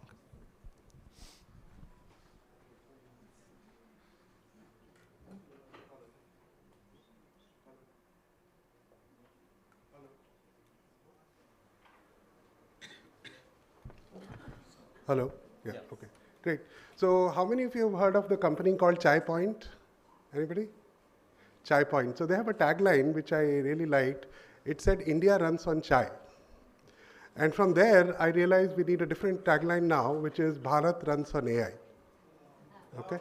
So that's what I want to talk about, which is how do we get from India runs on chai to Bharat runs on AI? And that's the journey. So, we saw a lot of beautiful use cases across domains. These are social sector, there are, commercial and business sectors. So I want to talk about AI from a top-down system thinking point of view instead of bottom-up use case thinking point of view. And I'll talk about three big ideas. One is, what is this complex ecosystem? If you think about all these ecosystems we are talking about, education, healthcare, agriculture, these are all complex ecosystems. These are not 200 individual models trying to work together. It's a very complex ecosystem, right? Then we'll talk about what is an operating system for such an ecosystem. We have an operating system for our mobile phones, for our TVs, for our washing machines, for our cloud. But what about an operating system for an ecosystem is the next big idea. And third, I'll talk about truly democratizing AI, what kind of a AI marketplace we can create, which is, so the second and third is what I'm proposing as the digital public infrastructure for the country like UPI in the AI world, right? What are these two infrastructures we are going to need, right? So let's talk about ecosystem. If you think about how products have evolved, right? They started with physical products with actual, programmed intelligence. Then came the second generation products, which were, crowdsourced intelligence. And now we are heading into third generation products. In the next 20 years, we are going to be talking about ecosystems as products, right? And, smart city is one product. Think like that, right? So we are going to need a next level of thinking, both in terms of IT thinking and AI thinking on how do we create such ecosystems. And that's when, we can say Bharat runs on AI, right? So, think of all these. These are not simple systems. Building one drone well, making it work is a great idea. But making an entire agriculture ecosystem work as a single unit, where all satellite data, IoT data, all the policies on agriculture, supply chain of seed and fertilizer has to work as a single whole. And if you look at the inefficiency in any system, is because of these silos and non-integrated way. Bottom-up way we have created systems and we are somehow running, right? So all these ecosystem, healthcare ecosystem, we talked about a lot of bottom-up use cases, but a hospital is a very nice ecosystem, but it's a single product. What about the entire healthcare ecosystem of a country as a whole? Today, I as a patient go to a lab or a pharmacy or a hospital or a doctor, they're not connected. So the national health stack is now a first step in that direction. So the first thing we want to do is bring ecosystem thinking into AI thinking and say, think about AI as a top-down beast and not, I won't go into the details, but let's talk about the second big idea, which is what does it mean to have an operating system for an ecosystem, right? So I won't go into the details, but if you think about it, every operating system works on a bunch of workflows, right? Like when you eat food, your digestive workflow starts, right? When we fall sick, our exception workflow starts. So we are a bunch of workflows. When somebody orders something on Amazon, a workflow starts. So this is a workflow thinking that we want to bring. And these are different types of workflows I want to go into. And then we have different systems that drive an AI system, an ecosystem, right? You have sensors, you have data, you have intelligence, you have operations, you have interfaces, and you have integration of all of this together. So these are two big themes in an ecosystem thinking, and these are some of the things we teach at Geo Institute also, how to become a top-down data scientist, because bottom-up data science is over now, right? ChatGPT can build all the models and deploy them. We need to now take a different role as humans, as parents, on what AI should do. So workflow thinking, if you think about retail as a sector, you can think about multiple workflows running retail, right? How do you get orders? How do you do demand forecasting that somebody talked about? How do you create a profile of a user, personalize everything? How do you make sure search allocation is happening and all of that, right? So these are workflows running a retail. This is 80% of our retail is in one slide. Yeah. What we are doing is through Reliance Foundation and Reliance and many other partners here, is we are now thinking what is an agriculture ecosystem? Not here one model, this is one startup doing one thing, one startup doing thing. Unless we integrate all that, a farmer cannot have 200 apps on this phone doing one thing for one app, one thing for one app. We can't, that is not a sustainable model. So the way we think about an operating system is, think about all the events in a domain, right? Weather events, pest events, soil events in agriculture domain. Think of an operating system which will need 4 things. One is a very personalized information on every farm, right? What is the sodium, potassium, water content? It'll need all the models, agri models, omics models, ma'am talked about, for crops and soil models and all that, satellite models. It'll need a lot of domain knowledge. Agriculture has the largest domain knowledge. So how do we think about representing that domain knowledge? Which crop, which soil needs what fertilizer at what time? How do we represent that knowledge and use it in AI and reasoning? And finally, how do we create a content lake for every farmer to consume in different languages for different use cases? Now that will produce a bunch of advisories, right? Imagine every morning, every farmer gets an advisory, what you need to do based on weather forecasting, soil IoT, satellite data, mandi prices, everything, right? Imagine how government gets advisory, what to import, what to export, how to change prices of things, how do you do supply dashboard for the country. Every farm, I can tell now what is coming in the next 2 weeks. We have supply, we have demand from all the retail stores. Can we not do a much better, efficient system on that, right? So on and so forth, we can generate an agriculture operating system. We saw some use cases. Can we generate a healthcare operating system? Again, we have silos of data in multiple places. All these events are coming to health operating system of a country. And now imagine you have an electronic health record, which is one of the things that India is now making a lot of progress on. We have a lot of models on diagnosis, on MRI, on PT scan, and all of that. We have a lot of medical domain knowledge, which medicine, which drug, which gene, which protein, ma'am talked about. And then we have a lot of medical content, WebMD for India, if you will. And now we can generate advisories for every diagnosis and say, hey, your Fitbit is saying so and so, you need to get a checkup or whatever, right? So how do we go from preventive, or reactive healthcare, when I'm already sick, I go to a doctor, to a predictive or preventive healthcare is now possible because all my historical data is there. I can predict what you are going to have, and therefore you can intervene beforehand, right? Similarly, if you think about education operating system, again, I'm creating a design pattern here. All we need to do as a country, as a collection of people responsible for a sector, think about the kind of input events, think about the kind of output advisory to a student. What you should study should be different than what you should study because, Netflix is all personalized, but education is not. Somehow our priorities have been different in the last 20 years. And, Indian strategy paper is now twisting that and saying, no, don't worry about that. Focus on these primary sectors, right? How do we give a different homework to every child so that he starts low on whatever, he's not bored to death? Or how do we do different things? So there's a whole scope of a completely new way of thinking about these three ecosystems in the new world, the post-AI world. Yeah. Third, I'll talk about this marketplace. And I think, no single company can do all this, right? So look at the scope. You have all these sectors, right? For every sector, you have multiple beneficiaries. For each beneficiary, they use many, many applications. Each application uses many, many types of services. Each service, let's say AI services, there are many, many AI services within one. Who is going to build all this? That is the question, right? So, we need so many data scientists in the future. Today, everybody is doing LLM, but someday we'll all start doing our own things. So today, how do we connect companies, research organizations, education institutes who are producing a lot of good AI, but that is not getting in the hands of the end user? The farmer is not benefiting from speech-to-text model developed in Microsoft or Google, right? How do we connect the dots is what the next infrastructure I want to talk about. This is a concept video.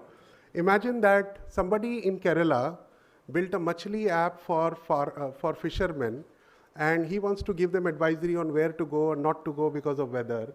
Now this app, they realize they want to make it speech enabled because fishermen cannot read, and it needs to be in 10 Indian languages, right? So that's the AI consumer. He's a consumer of AI, and he's a producer of an application, of a Machli app. Now see what happens, volume please. Yeah? So whenever... What's your phone number? So whenever he is clicking on English language, the app speaks to you because there is a text-to-speech already part of the ecosystem. But whenever he clicked on the other language, right, Malayalam or Telugu. Choose language. So when he clicks on what's your phone number? English, it says what's your phone number. But when he clicks on some other language, there's no audio. Language. Now there is no audio, right?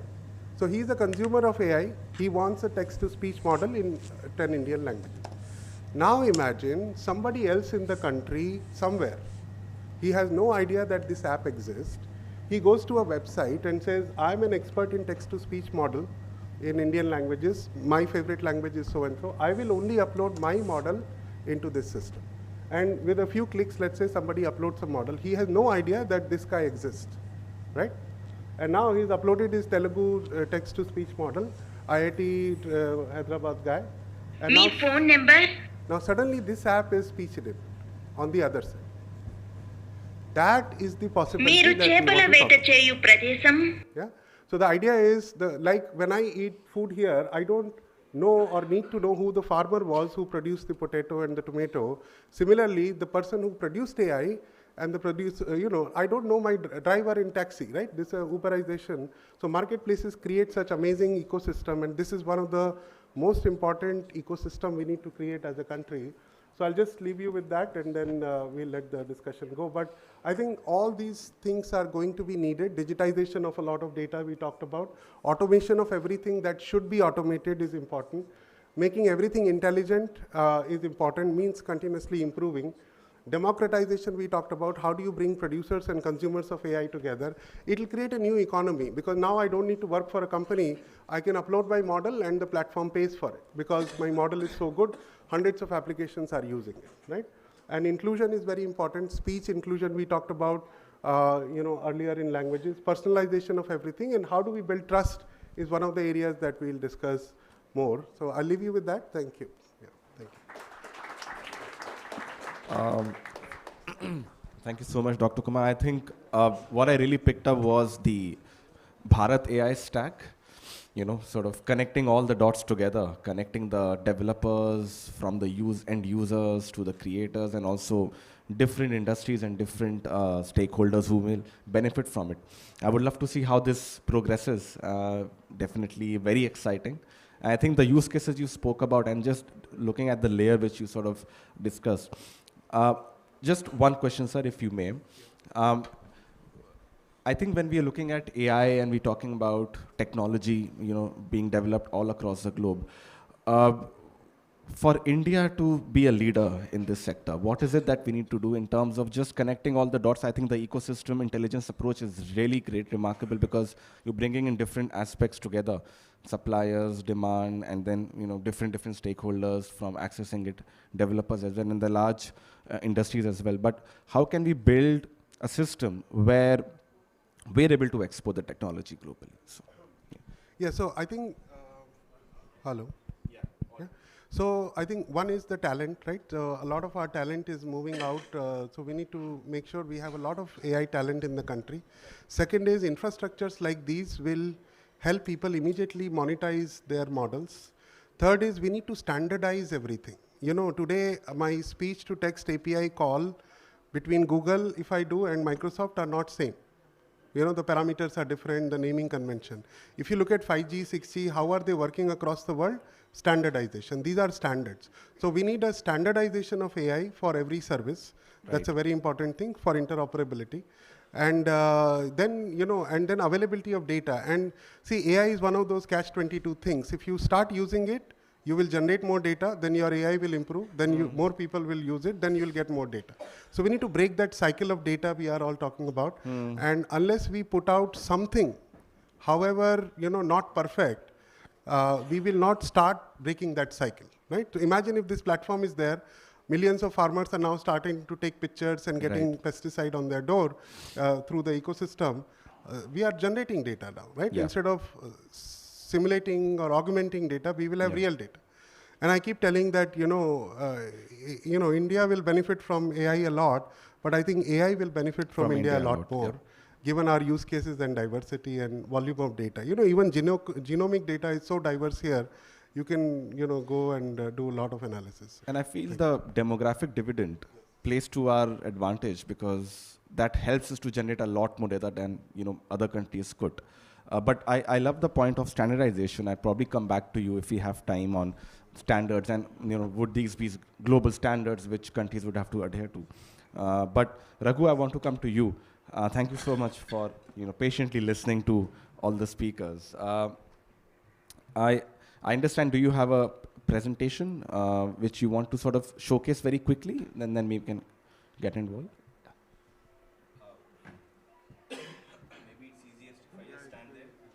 Yeah, you can maybe come over here on the podium. Yeah.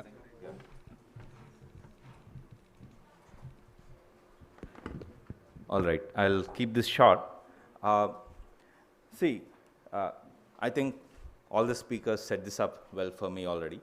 I'll just touch on who we are. Art Park at IISc is a fairly unique non-profit organization. We work at the intersection of three ecosystems: governments and non-profits, research and academia, startups and industry. We leverage the best of these ecosystems for for impact. So Sailesh actually set this up pretty well, right? It's not just about the AI, it's about the system. The system's product view is often missing, right? The solutions we build needs to integrate well with that system to actually deliver impact. And the products you build might actually contain the AI that has to integrate well with the system. Usually, if you're talking about underserved communities and the kind of systems that actually serve them, what we see is this is not as simple as your Geo or an Amazon or a Flipkart, this thing. How many times have you had a recommender engine give you a book recommendation that when you tried to order, told you that it wasn't in stock? Probably doesn't happen, right? So that's just an example of the many gaps that have to be filled from policies and validations, right? To do validations of healthcare AI, you need high quality, highly annotated data sets. ABDM will do a wonderful job of creating certain structures, standardization, but it will not ensure completeness and accuracy. So we need systems such as that. Coming down to the product level, risks. So today, I'll just take a couple of examples of our real work on the ground currently going on. One, there's an AI One Health and Climate platform, probably largest of its kind in implementation, that's deployed across Maharashtra and Karnataka. We kind of asked the question, we did all wonderful things during COVID, right? We did wastewater surveillance, genomic surveillance, scenario planning, capacity analysis.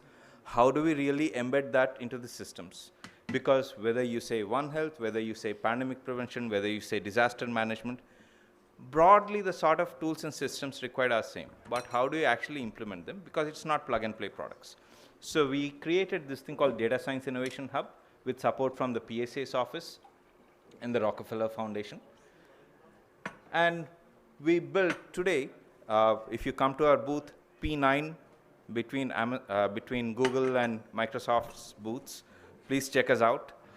You will see this in action, down to ward level, dengue predictions. Why dengue?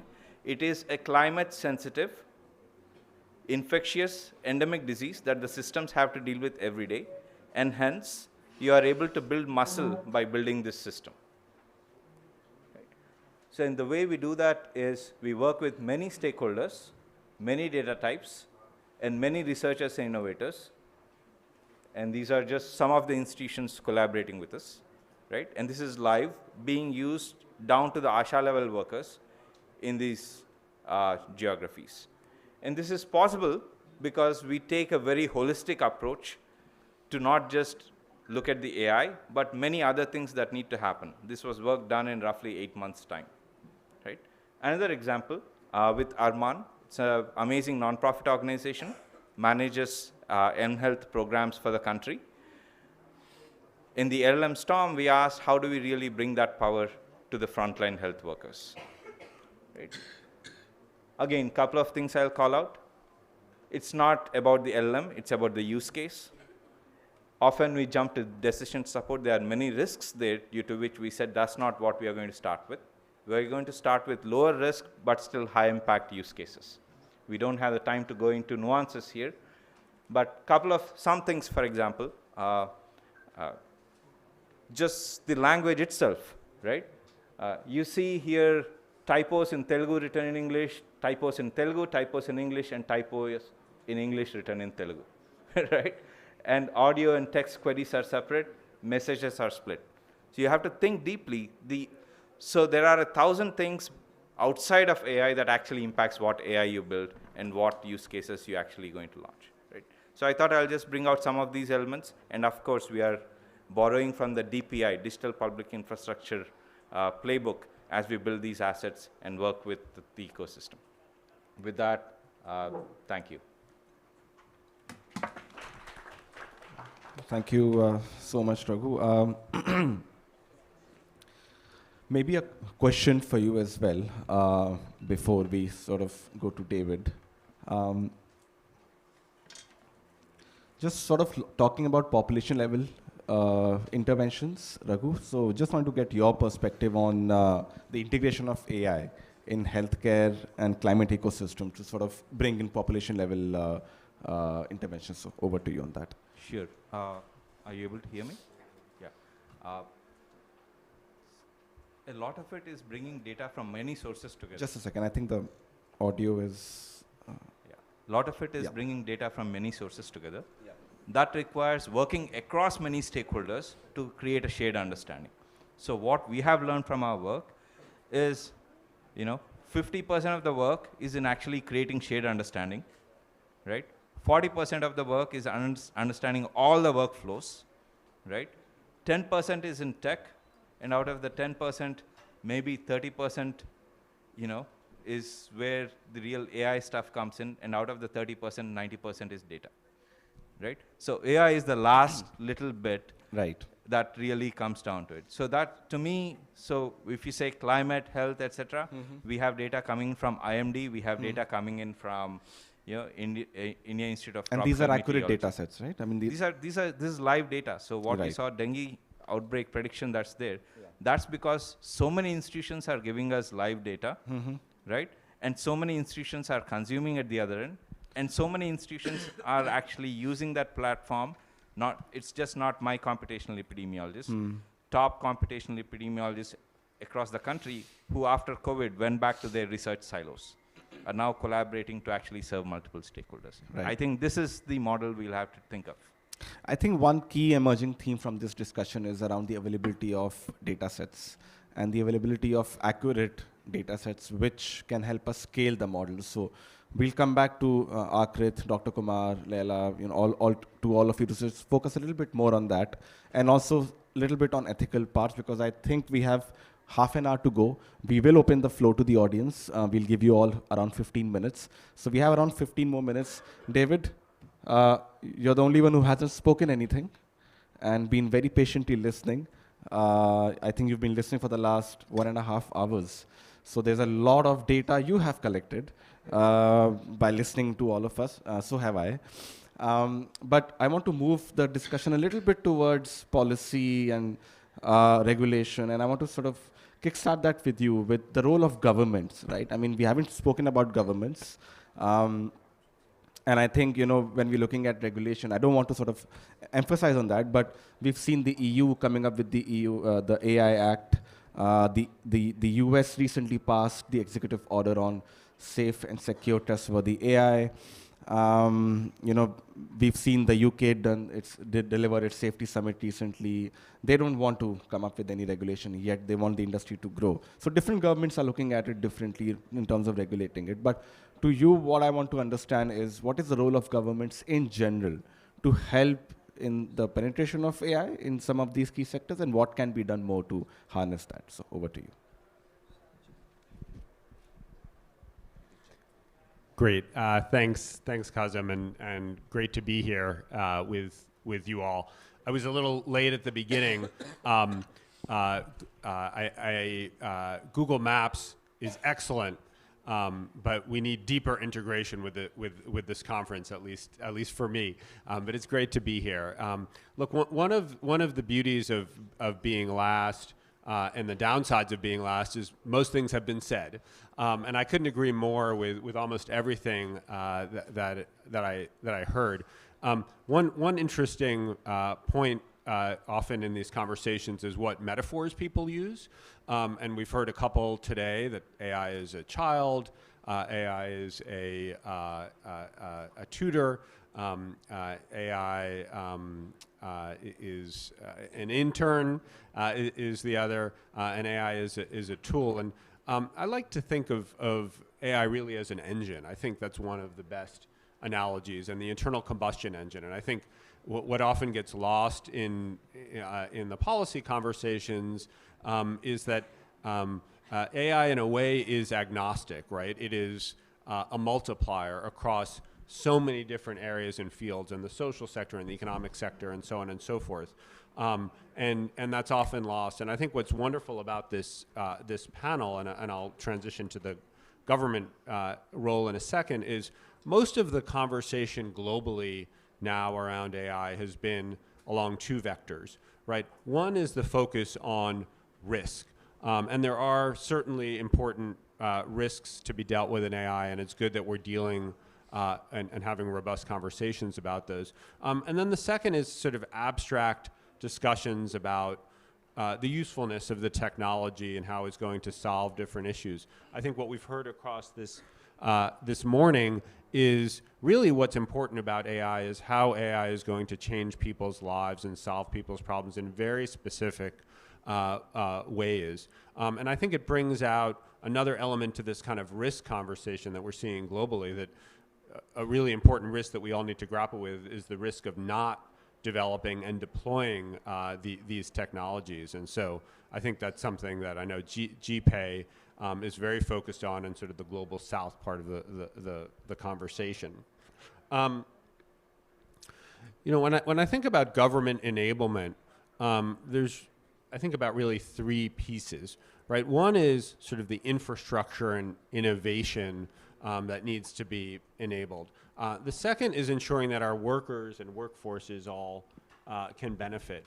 And the third is ensuring inclusivity, and that these technologies actually can be and are deployed, right? So the first, with respect to with respect to infrastructure and innovation, again, a lot of the regulatory discussion has been about sort of societal harms as well as existential risks. But we also need to make sure that that core underlying innovation driver is there, right? What does that mean?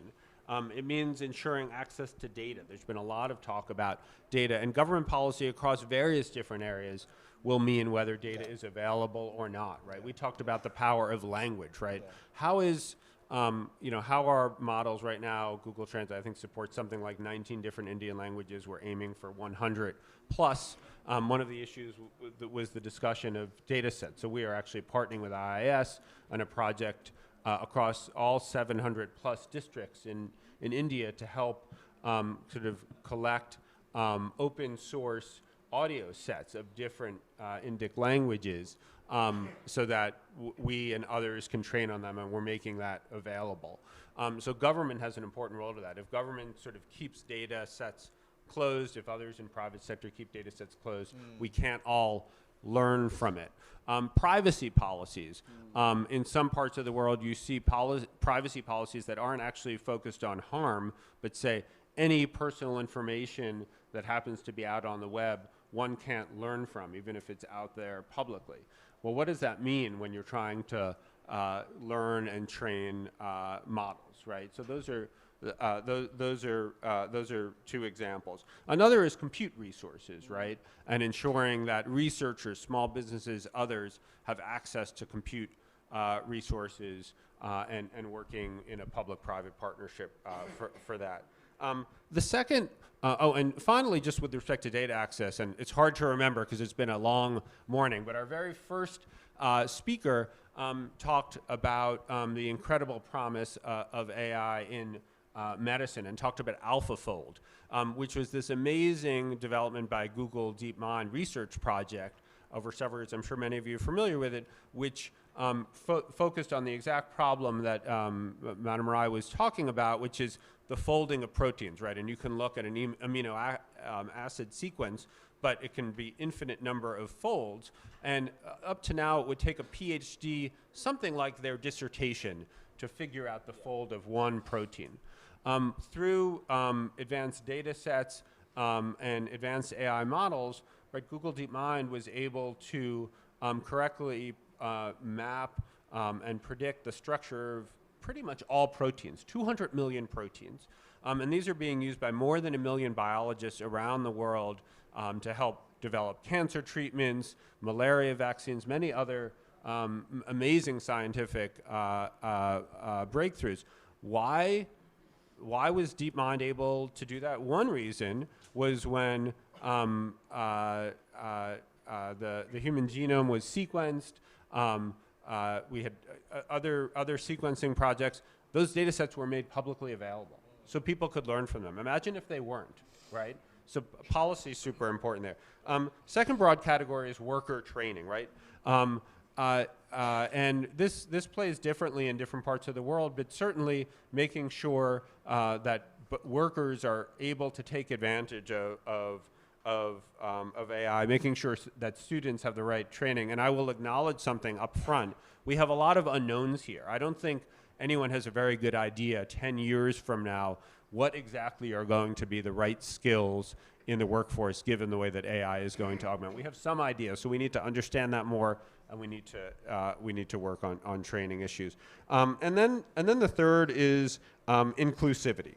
And ensuring deployment. So we've heard a number of examples across regulated sectors, right? Financial services, financial inclusion, healthcare. Each of these sectors have regulators, right? Yeah. And we see across different countries very different sort of willingness by regulators to accept AI-powered devices, Right. And often held to non-human standards, right? The human system operates to 60% accuracy. The AI system operates to 70% efficiency, but the regulator doesn't like that it's a machine, so doesn't approve it, right? So we need to have kind of an innovation deployment first approach to approvals. And then finally, I'll just say on the inclusivity piece, small and medium-sized businesses, right? And I think the agriculture example is a terrific one, but there are other small businesses who need some basic tools, digital literacy in order to be able to deploy AI in their sectors. And that's just not going to happen by accident. Governments have a key role. Companies like Google have a key role to play as well. Thank you. Thank you so much, David. I think a few important points coming in. I have around 20 minutes, so I want to spend only 5 more minutes on discussing 3 aspects. One is data sets. And I think this has been a recurring theme. And I just want to sort of come in the need for open source data sets, right? I mean, what is it that the governments can do? What do we need maybe at the local level in India, but even at the multilateral level globally? Because we've seen that the UN has constituted a high-level working group on AI recently. So there is a lot of discussion happening on the multilateral forums as well. So would love to get a couple of points if we may. I don't know who we could call, but maybe Raghu, you want to just come in very quickly, and those who want to come in, feel free to just add just to about open source, because we do work in this space. Yeah. We are working with MeitY's Bhashani division to create some of the largest open source data sets for Indic languages. Right. In Hindi, we have a saying, right? Kos kos pe badle pani, char kos pe bani, which basically means language changes, Yes. every 4 corners anyway, every 4 turns. Yeah. So we are collecting such diverse spoken language data that is also getting transcribed. Another example is working with ICMR, because they are the nodal organization for research, clinical study standard data, which is what you need to build individual level generalizable AI, right? That is another DPI, digital public infrastructure, that we are building, right? So we are sharing this and also generally call for everyone to collaborate and make it happen. What do we need on the policy level to achieve this within India? I mean, is there something which we need to do on the policy level? Would love to get maybe a couple of interventions. Samir or maybe Akrit? I think there needs to be, and we've had some experience in working with policymakers. There needs to be real incentives to, to share with guardrails, obviously, but real incentives and real policies and frameworks, not just nudges, but real solid policies and mechanisms to share data sets for collaboration in the context of guardrails, right? So, sort of just a completely sort of free sharing is going to create risks, which we all are aware of, but thinking through the guardrails, but at the same time, a very systematic policy first approach to sharing and creating public data as a public good is super important. And even today, despite sort of the narrative and the thinking, we still see a lot of reluctance, even in the public sector, to share data, which, I'm sure with time, all those barriers will get broken, but that really needs a lot more proactive approach to breaking those barriers. There's a conservativeness when it comes to. I mean, data is seen as power, Right. so there's a natural tendency to Right. withhold data. Right. Right. And if we have to go Bharat powered by AI, we Yeah. need exactly the reverse mindset of that. I want to come to Dr. Kumar very quickly, Dr. Kumar, on this point. And another aspect which we wanted to also bring in was, I think what David also spoke about was computing power, computing resources, right? Where are we on this? How fast are we moving ahead with respect to getting the most advanced computing system? Because what you really need is the ability of high-level computing to be able to process tons and tons of data to produce those models. So. Yeah, I think everybody from top to bottom recognizes that we missed the boat on compute infrastructure while we are going very fast on physical infrastructure. I think compute infrastructure, we are way behind. And Right. that's why, you saw announcement by Reliance, Mr. Ambani and Yeah. Tata's going to procure a lot of hardware for India Right. and make it available, right? What we did for data is an overloaded term now. In the telecom world, right, to bring cost of connectivity down, created a whole new set of economic benefit. Now we have to bring the cost of compute down, which will create a lot of benefit. And large companies, Adani's, Reliance, Tata's, we have data centers. Right. What we need is hardware. We also have very good cooling systems because that's a bigger cost in, I think data cost becomes, compute cost becomes energy cost at some point. Yep. So energy, with solar and all of that, energy costs will come down. Those benefits will get in the hands of the citizens at some point. So I think bringing cost of, infrastructure down is the next big fundamental thing that the country needs to And do. that will happen with Everything scale. else we are ready with. And that will happen naturally as things scale up. Yeah. The cost would go down. I think we saw that with mobile phones. So hopefully, we can replicate that when it comes to. It's a supply problem right now, right? Everybody wants the greatest and latest. So, quantum is still 5 years ahead. So how do we make the most of the GPUs in the next 5 years till quantum comes? So I think we are slightly behind on that, thanks to ChatGPT, which suddenly raised the bar on how much data and compute you need for every little query. Yeah. Right. Right. David, you wanted to? Yeah, I just want to make one point. I agree with that. I think things are going to change really fast, right? And even you look at models. Just last week, Google released Gemini, right, and announced Gemini in three different sort of sizes, right? In Gemini Nano, which is our smallest model, which runs on device.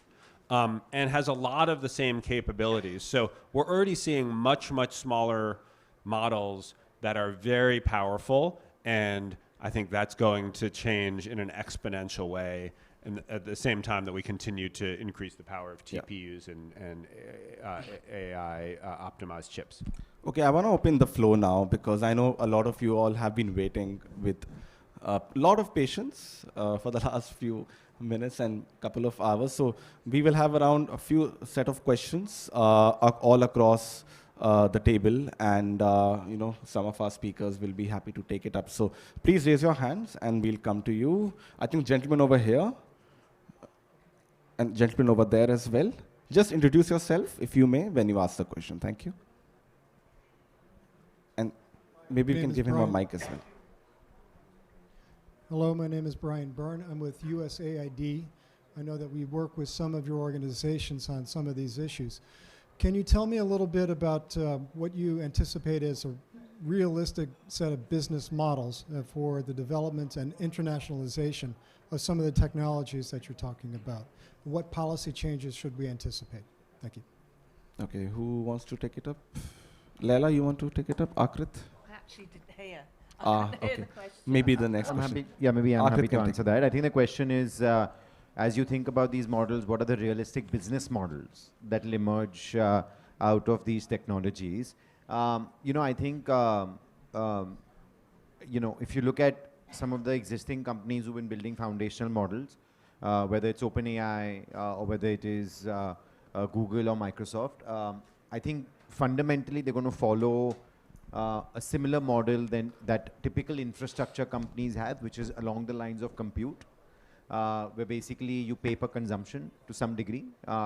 It's basically, at least we define it as API hits or API calls, right? So the amount you consume, amount of times your calling the model for various different purposes, you're basically paying as you go. So we think it'll follow similar to what a typical technology infrastructure business looks like. I think the second part of your question was whether the policy will influence the business model. I would like to think no. I don't think policy will influence the way these companies potentially charge. I think they will let the free market dictate the pricing. However, of course, where policy will play a very active role is in ensuring security, safety, and responsible AI. So I think they'll ensure that there is enough guardrails and regulations for these companies to do that, but likely they'll let the business models decided by whatever the market wants to pay. Okay, yeah, gentleman over there, please. Yeah, so my name is Anandan. This question it could be for Sailesh or Akrit or Raghu or Samir, mostly for the ones who are thinking about things in India. A lot of the development in the commercial sector, in computer science, and now in AI, in India have been developed on global platforms that were developed by companies like Google and Microsoft and AWS, be it hardware or software, operating systems, cloud. Now, going forward, I'm sure that will continue, and I think that's not a bad thing. However, there's a sense intuitively there is something that's not getting covered, which would have to be much more of an Indian native effort. I'm just wondering, in your thinking, what is that? That's something that India needs to invest in, either as a national effort or as a more private sector effort. I mean, it's a very broad question, but what is something that India has to do in order to achieve its goals for leveraging these technologies? So I'll probably answer it partly. So, the compute layer is a very important layer. We have never been a compute hub of the world. We've been importing technology on compute side. So I think that is one area that the government has already started putting a lot of resources. We want to be a large manufacturing of chips, and fabs are coming, and then slowly the next layer compute will come. And Make in India and all those initiatives are going to make sure that Make in India, not only aircraft, but also chips for aircrafts, right, should happen here. So I think that is one area that we are going to do a lot of work. Upskilling, we are doing a lot of work. I mean, there are a lot of institutes opening up, a lot of programs are running.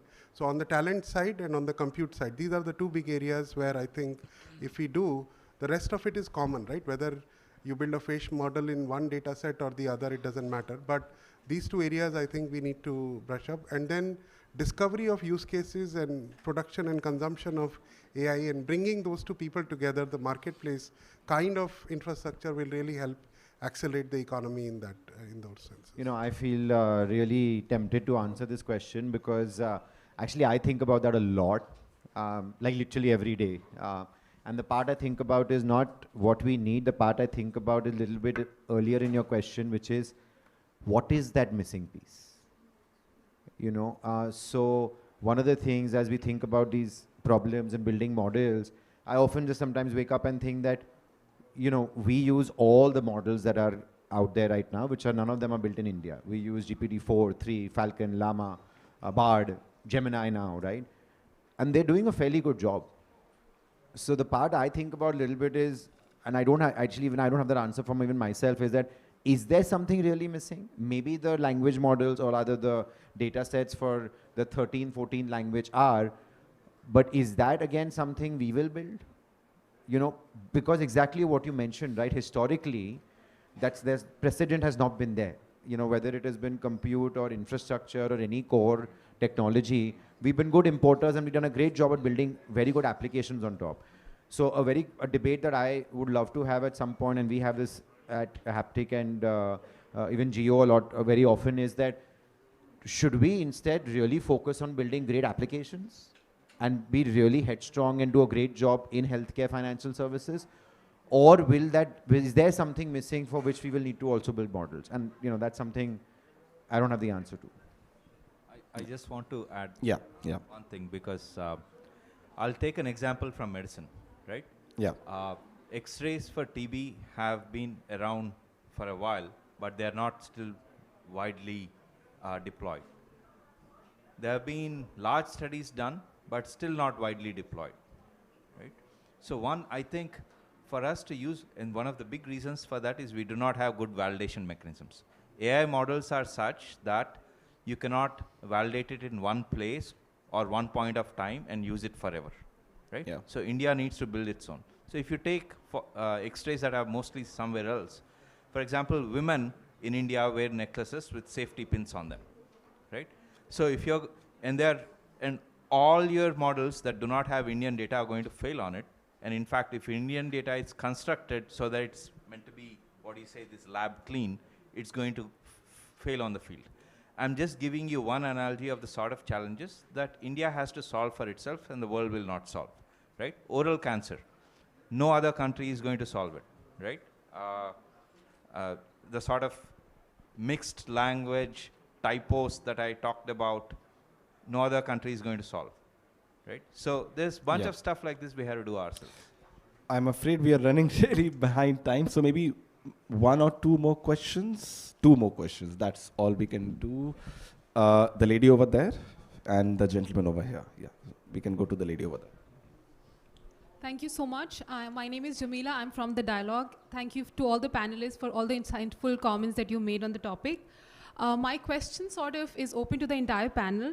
And it basically, I would want to know from the panel that when we talk about from the regulation or the policy perspective, I'd want to know from the panelists, as David mentioned, that AI is agnostic, right? But when we do talk about the integration of AI in priority sectors, from a regulation perspective, say the challenges in healthcare might not be similar to the challenges in finance. So do you feel that there is need for certain sectoral guidelines for better integration of AI?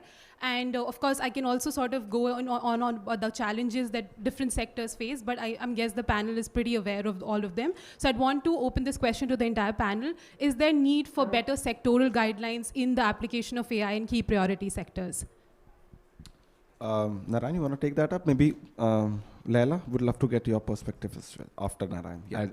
I'll make it really brief. I think the one thing I'd say is that half a minute, sorry. Yeah. I think clearly there's a expertise asymmetry in terms of policymakers versus those who are in the industry. So one of the things which has worked in some parts of the world is like a regulatory sandbox, for example, where there's an opportunity to test things and to understand, and this may link to the earlier question about business models as well. It's not for, it's for the market to decide the business model, but it is for the regulatory and policy environment to give an enabling environment for that to happen. And things like sandboxes may be one mechanism. I think it's a fair point. If you look in the UK, what they've released in the white paper is to leave a lot of the AI regulation to sector regulators. And I think over the next 6 months, we're going to find out whether that approach is tenable and whether it can actually work, or whether you need a horizontal AI regulator setting some common rules across the sector as well, as the EU has moved in that direction. So I think it's an open question. But I think the underlying point I'd make is upskilling through greater visibility of what these people are doing in the entrepreneurial sector is important for regulators. Yeah. Leila, half a minute. The biggest problem is that data is money. So you've got to be at a stage where you can regulise and put in rules about how you're going to use the AI and what you're going to teach it. And then once you've got data, what are you going to do and who's got access to that data? Does that data invade anybody else's privacy? And that's a big issue. It's a big issue in the UK right now because one company, an American company, is now going to basically build the UK platform for medical, for the NHS records. There is uproar about it, because once you start giving control to one company, it's a big issue. And there's no reason, really, why we can't get platforms to talk to one another and communicate information, and why we can't create data without having someone's identity. The other thing, just going back to medical data, is that when you're looking at health, the data, for example, that I might get from patients in Africa could be completely different to what I'm getting in the UK. So the data analysis itself is very important because the bodies are built differently. So again, that's another issue that we have to look at regulating. Thank you so much, Laila. And I'm afraid I'll have to end the panel here, but thank you so much to all the speakers. Over to Ananta.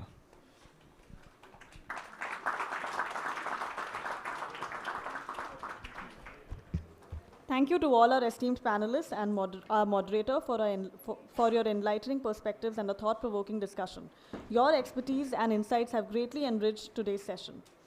I would now like to call upon Dr. Shukdeep Singh from the Confederation of Indian Industry to deliver the closing remarks.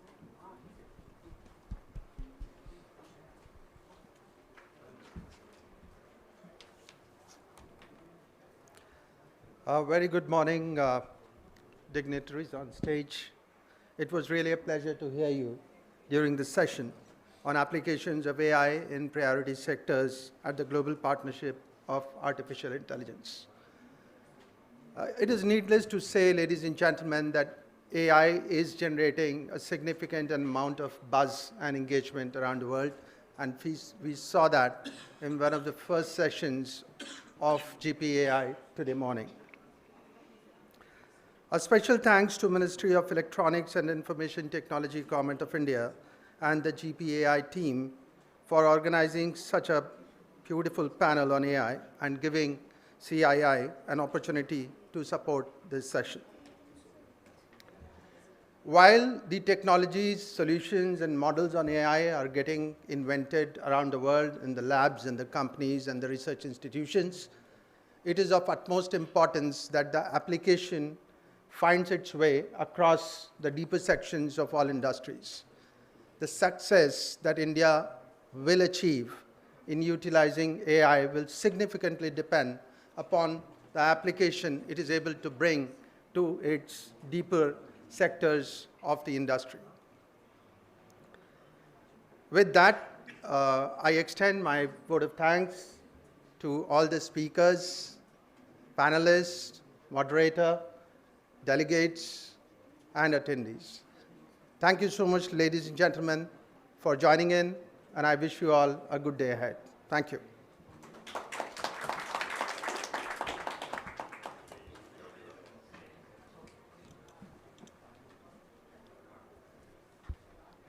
In recognition of the significant contributions of our esteemed speakers, it is my pleasure to invite Dr. Vinay Thakur, Managing Director, NIXI, Ministry of Electronics and IT, to the stage. Please welcome in felicitating our speakers.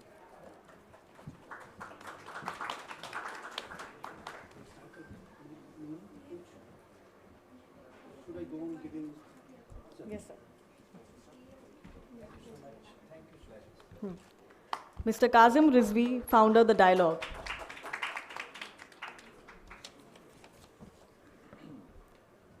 Mr. David Weller, Senior Director, Emerging Technologies, Competitiveness and Sustainable Policy, Google.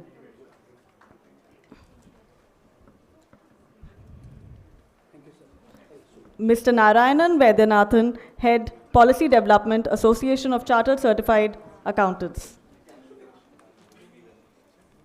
Dr. Shailesh Kumar, Chief Data Scientist, Center of Excellence in AI and ML, Geo Institute. Ms. Leila Cremona, Founder and CEO, Medibay.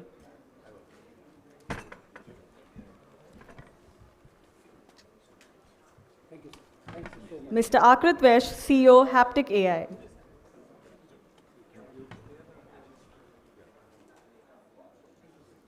Mr. Raghu Dharmaraju, CEO, Art Park at IISc.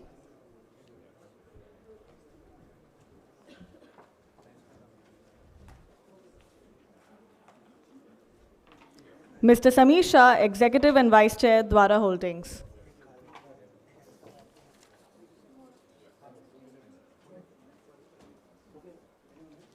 Thank you, sir.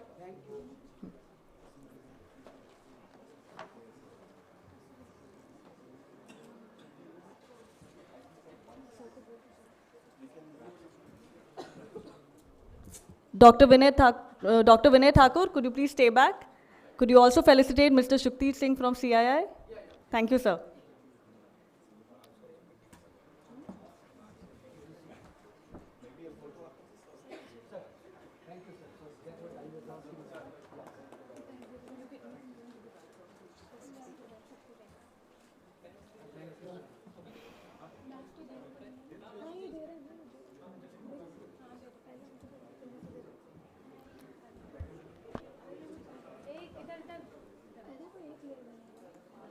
As we conclude this session, I extend my deepest thanks to our keynote speakers, panelists, and participants for making this event a success.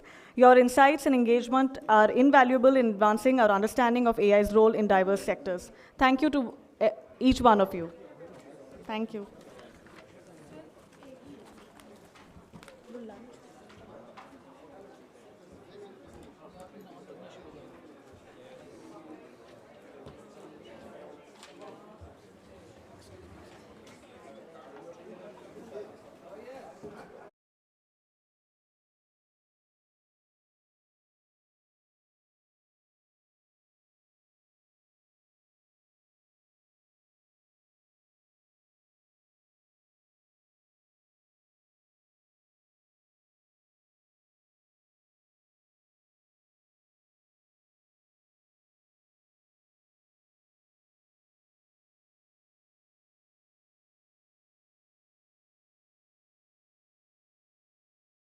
Uh, at level 2 Summit Hall.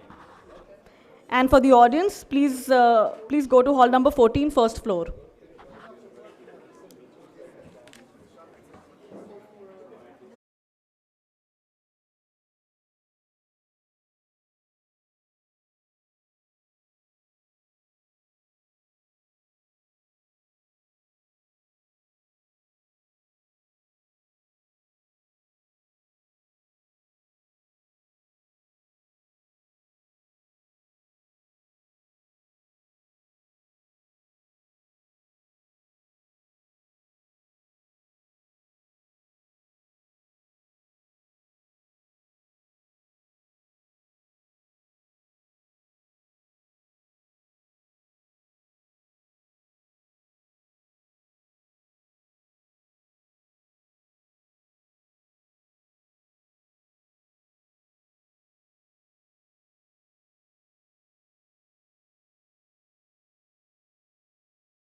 I know the earlier session was very interactive. Welcome all of you to this session on the collaborative AI for global partnership and global cooperation for equitable AI. We have a very eminent panelist on this session, and I really look forward for insightful discussions and deliberations on how to collaboratively align and harmonize our efforts towards building a robust and an equitable future for AI innovation. This session is very important from the perspective that, as you all know, that India has going to take over the lead position of GPAI. And as a GPAI, this is one of the priority areas for the coming year. So the esteemed panelists are coming from a background which is very wide, and they have a lot of experience, and we would like to have a deliberation so that we can have a robust and equitable future for AI innovation. So with this, let me take an opportunity to invite my esteemed panelists. I would like to invite Ms. Anna McKenzie, Vice President Global Affairs of OpenAI. She's delivering the keynote address and has 15 years of experience in the global policy across the US government and leading private sector companies. In fact, in her previous era, she had worked as a special policy advisor to the Vice President Biden, and prior to that, she was a senior policy advisor to the United Nations. Mr. Vilas Dhar, he's the president and trustee, Patrick J. McGurn Foundation. He's a prominent technologist, scholar from the civil society advocate. He serves as an expert to the Global Partnership on AI and as a member in the OECD Expert Working Group on AI Futures, World Economic Forum, and he's an advisory council at the Stanford Institute for Human-Centered AI. We have Professor Gabrielle Ramos, Assistant Director General for Social and Human Science, UNESCO. She drives the institution's contribution to building inclusive societies. She has overseen the development and adoption of first global instrument to promote the ethics of AI, adopted by the acclamation in 2021 by the UNESCO General Conference. Dr. John Ashley, Director, NVIDIA AI Technology, he brings towards, he's a lead, the social architecture for a function of our global mission forced by NVIDIA. He is specially focused on helping the governments to improve the safety, security, health, in the solutions which will be for well-being of the people they serve. We also have Mr. Harsh Dand, Head APAC Google Research and AI Partnership Google. He leads generative AI, health AI, and applied areas like agriculture health, which are very important from the perspective of social good. He has over 18 years of experience in various research organizations like Philips, IBM, and Microsoft. So with this, I would request all the panelists, let's have first photo shoot, and then we can start with the keynote address by Ms. Anna McKenzie.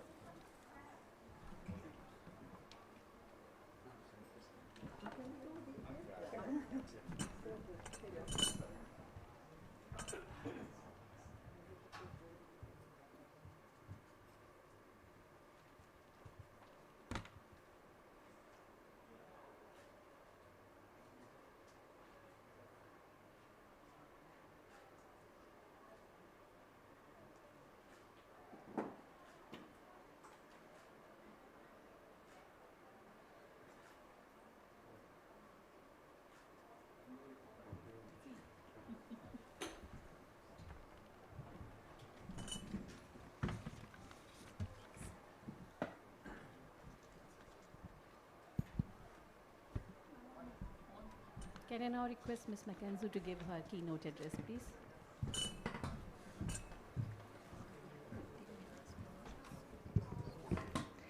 Hi, thank you so much for having me. My name is Anna McKenzie. I am the Vice President of Global Affairs at OpenAI.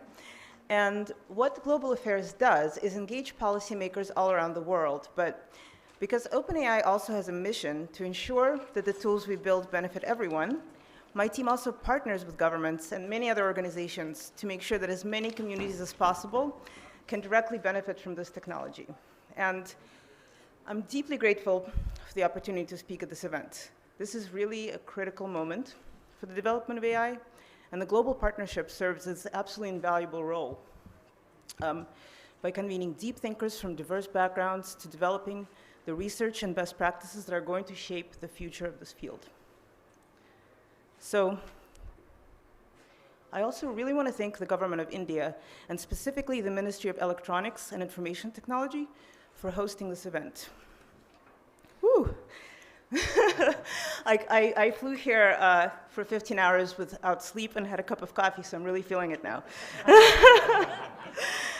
So India's been leading many of the important conversations around AI on society, so I really genuinely believe this is a critical place to have this conversation and to host this summit. And on this trip, in addition to what we're doing here, I'm spending time with young entrepreneurs and civil society leaders who are clearly going to be the foundation of India's future in AI. And as other countries work to create the educational building blocks to ensure that their workforces will succeed in AI, they should look to India, which has been successful for so long at developing top-tier technology talent. One of the best parts of my work at OpenAI has been the chance to get to know this country. Actually, my first trip to India was with my CEO, Sam Altman, during the world tour that we did in May of this year, where I think we visited 25 cities in about 33 days. So a lot of the stops were a few hours, but our stop in India was actually the longest stop of this trip, and I'm delighted that I now have a chance to be back here again. And I would just say that our visit here resulted in real concrete changes to how we do our work. Perhaps most importantly, it led to a focus on reducing costs associated with our tools. And this is a change that we think actually is going to have really important benefits for the ability of people all over the world, including India, to have access and benefit from this technology. So a lot of you are probably already familiar with some things about OpenAI, but I'm going to try to tell you a little bit more about our company here, which was founded in 2015 on the belief that safe and beneficial AI offers tremendous possibilities for humanity. And our goal remains that artificial general intelligence, or AGI, benefit everyone. So we know this is an ambitious goal, and so what does it mean? Our charter actually lays out 4 principles to anchor this work. First, we commit to working towards the broad distribution of the benefits of AGI. Second, we commit to maximizing the long-term safety of AI systems. Third, we commit to cooperating with other research and policy institutions. And fourth, we strive to be on the cutting edge of AI capabilities, serving as a technical leader in this space. So you probably know it's been a turbulent month at OpenAI, but no matter what has happened, what I'm talking about now is the part of OpenAI's DNA that does not change. We're focused on our mission, and in the wake of the events of the last month, we're even more focused on advancing AI safety and building AI capacity to benefit the world. So of course, these commitments would be empty words if we didn't back them up with action. So what does action look like at OpenAI? In our day-to-day work, we study, build, and deploy AI. We've built tools like Whisper, a state-of-the-art open-source speech recognition tool. And you may be familiar with ChatGPT, a chatbot that uses AI to analyze and generate text, code, and images. And we just celebrated the very first anniversary of ChatGPT, but at the time of its release, we thought this would just be a low-key research preview. But a lot has changed in the course of those 12 months. And people have really experienced AI in a new way, not simply as a behind-the-scenes abstraction, but as a very real and tangible tool. So during this busy year at OpenAI, what have we learned? In launching ChatGPT, we learned a tremendous amount about AI's potential for transformative, positive change. And we've also learned about the risks it can create and what we can do to combat these risks. So I do want to talk to you first about what we learned about how AI can generate positive change. As these systems have become more powerful, they can unlock cleaner, more plentiful energy, faster travel, life-saving medical treatments. We've already seen generative AI impact real problems in ways that we previously couldn't have imagined. Healthcare workers have found new ways to improve clinical note-taking and integrate health records so that clinicians can spend more time with their patients. Image recognition capabilities have been used to help the visually impaired by converting the visual world into text and speech. One of my absolute favorite examples is a Danish startup called Be My Eyes. they've developed a tool using GPT-4 that can give the same level of context and understanding to people who are blind as a human volunteer. And education providers like Khan Academy have created AI-enhanced tools for both teachers and students. They have a digital tutor called Khanmigo, which is actually also available here in India, which is designed to develop critical thinking skills. So instead of providing students with answers to questions, it walks them through a learning process that provides hints or examples when they're struggling with an exercise. The Bill and Melinda Gates Foundation is using large language models to bring critical resources to remote communities. Here in India, Praveen Devarseti of the Google Institute for Global Health actually will use ChatGPT to facilitate communications with frontline health workers and improving care for pregnant and postpartum women by integrating GPT-4 into their smart health pregnancy application, which monitors and provides high-quality, relevant healthcare information. And this is an effort we just had a chance to discuss last week at our Global Cities convening with the Rockefeller Foundation, where we're partnering with Digital Green. They are working with the Ministry of Agriculture here in India to reduce the cost of agricultural extension services from $35 per farmer to 35 cents.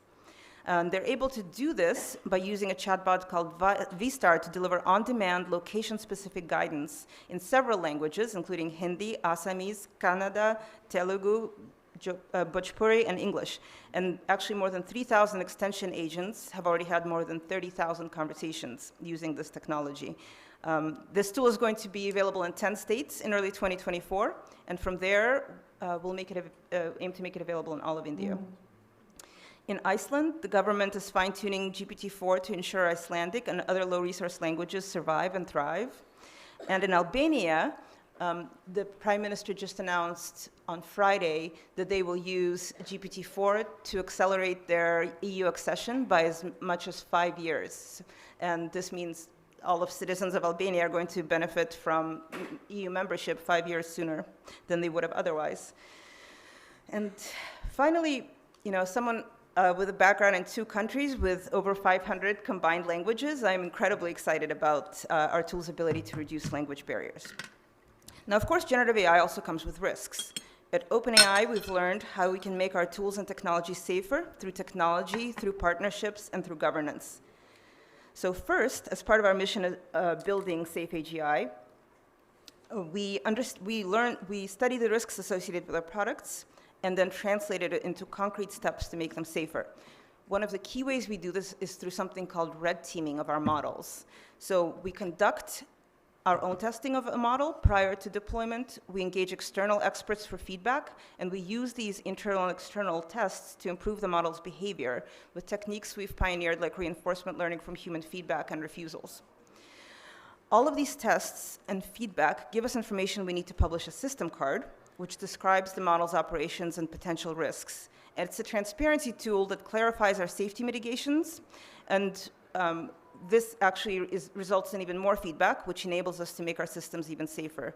And this work is done continuously so that we can integrate new safety mitigations into our models as we learn more.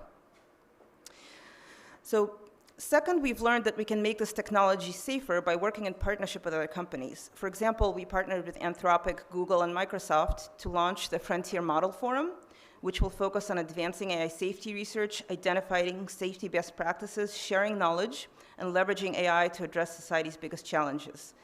The idea is to ensure that the companies working on this field aren't working alone. We need to have open lines of communication with each other, and we need to share what works best. Of course, this sharing also must be done with governments, civil society, academics, and people who actually use these tools every day. Actually, if you have ideas that you think would be important for us to incorporate, I'd love to talk to you after this, so please let me know. And finally, we've learned just how essential it is to develop a governance structure that will ensure that AI is built safely. So in the US, we've worked with the Biden administration and other leading AI labs to form a set of voluntary commitments on safety and security. We've worked with international organizations like the G7 and United Nations to develop principles and best practices. But of course, this is a global issue, and we need a global approach to regulation. We must harmonize our efforts, no matter what country we call home, and we must establish an international body that can help us ensure that the most powerful systems in the world are safe and their benefits are evenly distributed. This is one of the reasons I'm delighted we're having this conversation here today. And the rules we establish here will be critical, so I hope we can work together closely to establish a path forward. So as a final note, just looking ahead, given the emergence of increasingly powerful AI systems, the stakes have never been higher. I'm here at this summit because we understand those stakes and because we believe in the power of multi-stakeholder organizations like GPAI to contribute to making these technologies safer, but we can't do this work alone. Countries like India are critical to AI's future, and India has the critical ingredients, some of the most impressive technology talent in the world, a track record of developing extraordinary technology businesses, and a focus on competing on the global stage. This is why I'm delighted to announce today that we will hold a developer gathering with our Vice President of Engineering, Srinivas Narayanan, in Bangalore in January, with more to follow. Our plan is to convene developers here in India to work alongside OpenAI product leaders on some of the most difficult product and safety challenges. We hope that this deep thinking and collaboration between Silicon Valley developers and Indian developers will put us on a path towards addressing some of the most important issues in AI. If we navigate this path safely and responsibly, AI systems could create unparalleled economic abundance for the global economy, solve shared challenges like global health and security, and enhance societal well-being in countless ways. I work at OpenAI because I believe in this future, and we need to invest in AI technology and governance to get there. Thank you.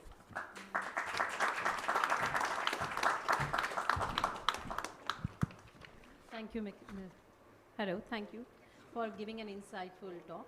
In fact, you've rightly said that AI should be used for social good. It should also be used for the human capacity and for the innovation.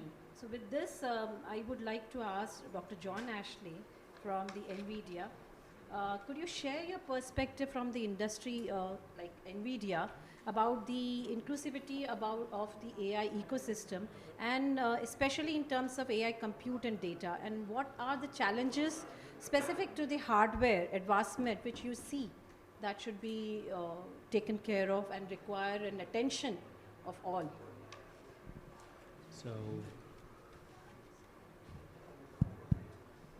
hello. All right, it seems like this microphone isn't going to work, so I'm just going to speak loudly. Oh, okay. Ah, there we go. Tech support. Gotta love it. Jokes to be made down. Go ahead. Yeah. So, I think it's a big question. I'll try and attack some of it at least, and then hopefully I won't dodge too much. First off, one of the things that NVIDIA has been focusing on for a long time is what we call and talk about as democratizing AI. We want to make the software, the hardware, the solutions, the systems available to as many people, to as broad an ecosystem as possible. So one of the things we've done historically is yes, we have a line of very high-end professional products, and for the biggest models, that's what you need to build them. But that same software runs all the way up and down the stack. And we spend a lot of time optimizing that software so that you can do more with less, right? Less energy, less time, less hardware. Just, I think 8 days ago, we published an update. A few months ago, we had launched some new product, and it was 4 times faster for inference on Llama 2, so community models in speech. 4 times faster is good, right? Faster response time. We just updated that, right? Software improvements, 6.2 times faster now, but also 1/8 the hardware. And so by looking at these optimization techniques, by attacking when OpenAI releases new stuff, can we work on making it more efficient? Can we make our processes and platforms more efficient? When we do that, we lower the barrier to entry to run it. The same thing with our partners at Google and Microsoft and around the world in research and government. Can we lower that barrier to entry Can we make it, by improving the software, by improving the hardware, can we make it easier so you don't have to have as big a data center to attack the same kind of problems? With that said, obviously, some of the largest of these models are still hard to train. They require a lot of compute. They require vast amounts of data. Now that's working a little too well. And they require, frankly, a huge amount of talent across the board, from data curation, data governance, through to performance tuning, HPC systems operation, networking, AI, just the sort of foundational AI research.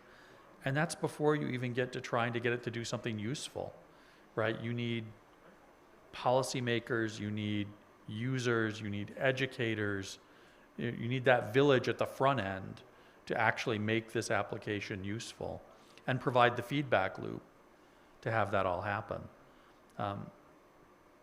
So we're looking to build the tools, to find the partners to work and enable the ecosystem across that whole spectrum. I don't know, how much of your question did I manage to dodge? No, you answered the question. In fact, just wanted to understand how will you have the inclusiveness of the global south, and when you said that you're building huge compute which cater to the faster inferencing and all.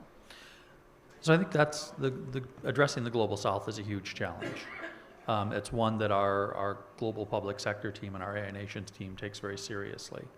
If you look at the best sort of proxy for where compute is distributed, a pretty good one is the top 500 compute list, supercomputing list.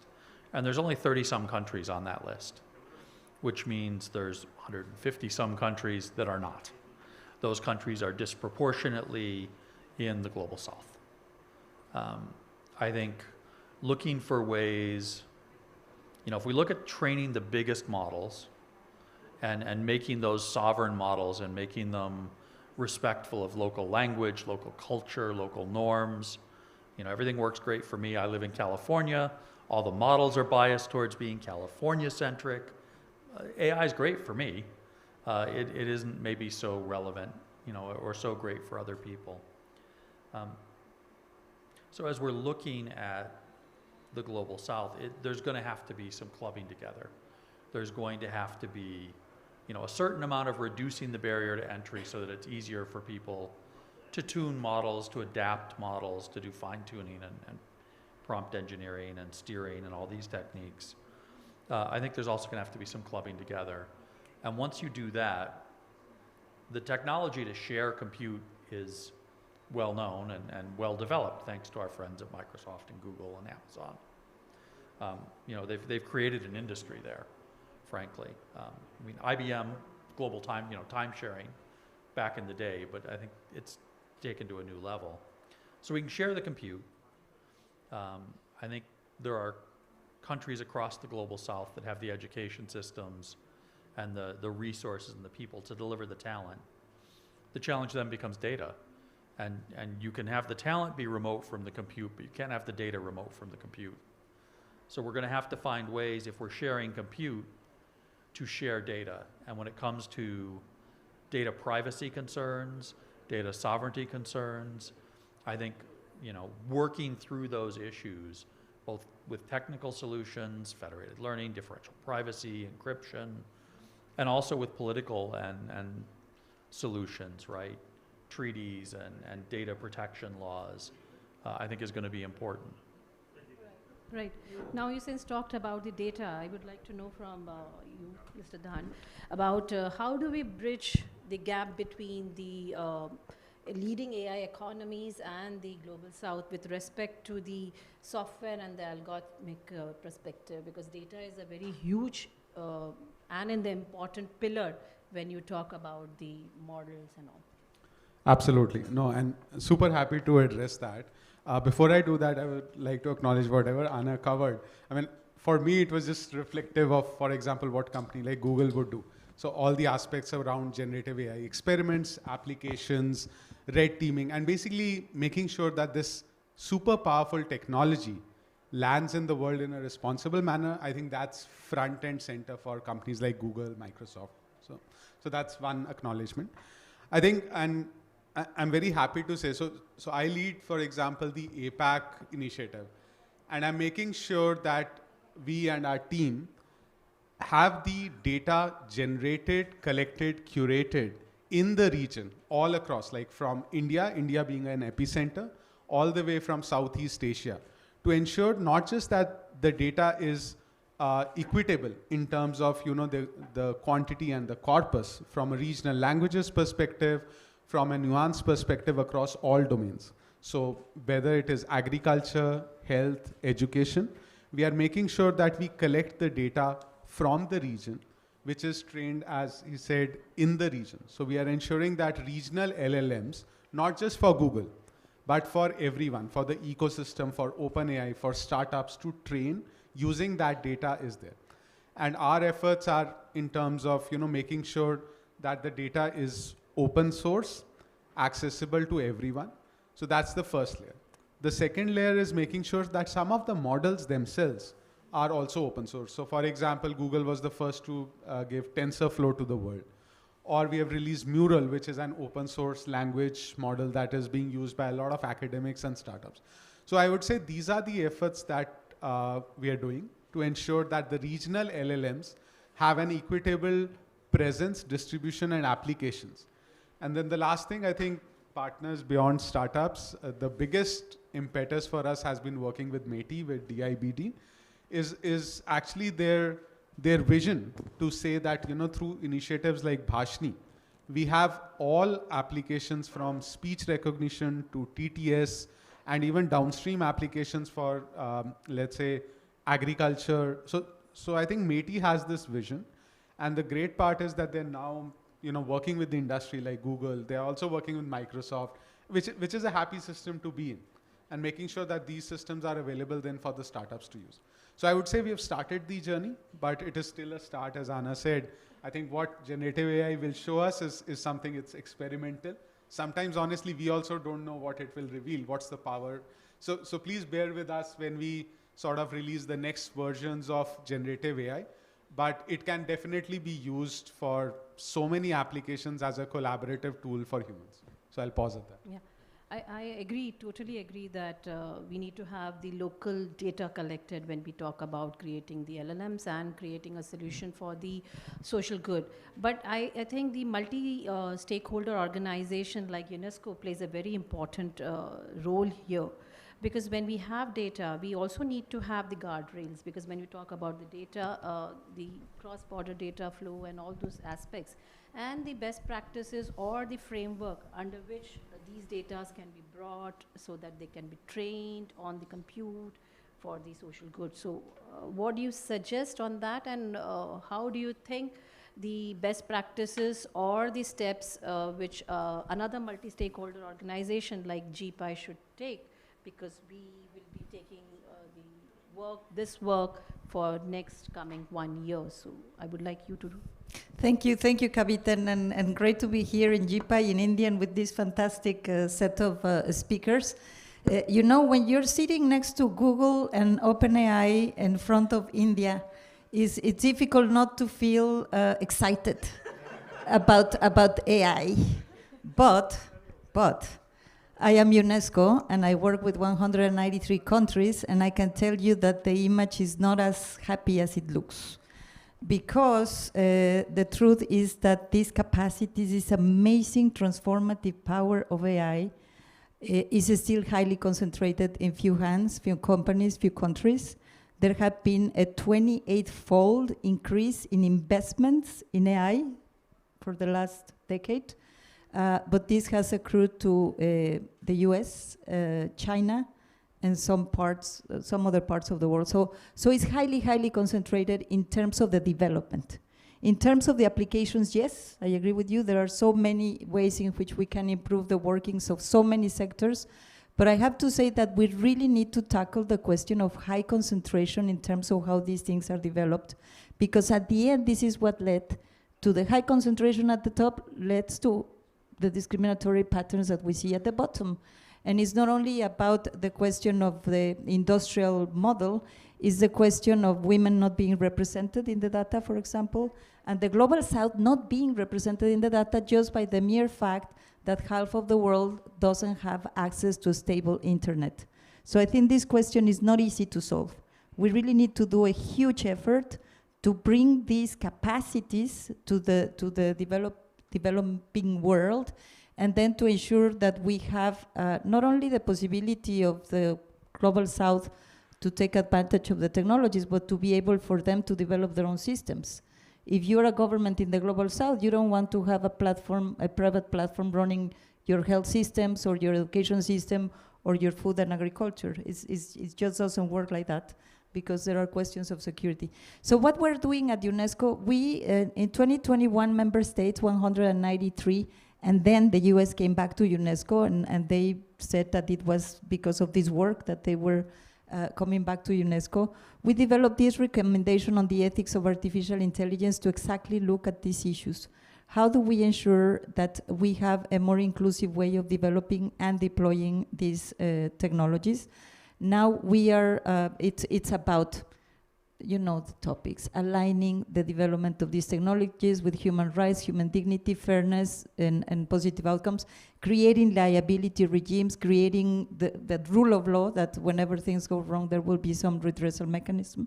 And therefore, my point is not about changing the companies, because that's not what UNESCO does. What UNESCO does is working with the governments to ensure that they build up their own capacities to manage and steer these technologies, because it's a sector in a market, and all sectors in a market need ethical guardrails, they need legislative frameworks, they need certainty, and the more this is global and not fragmented through jurisdiction, the better for the companies.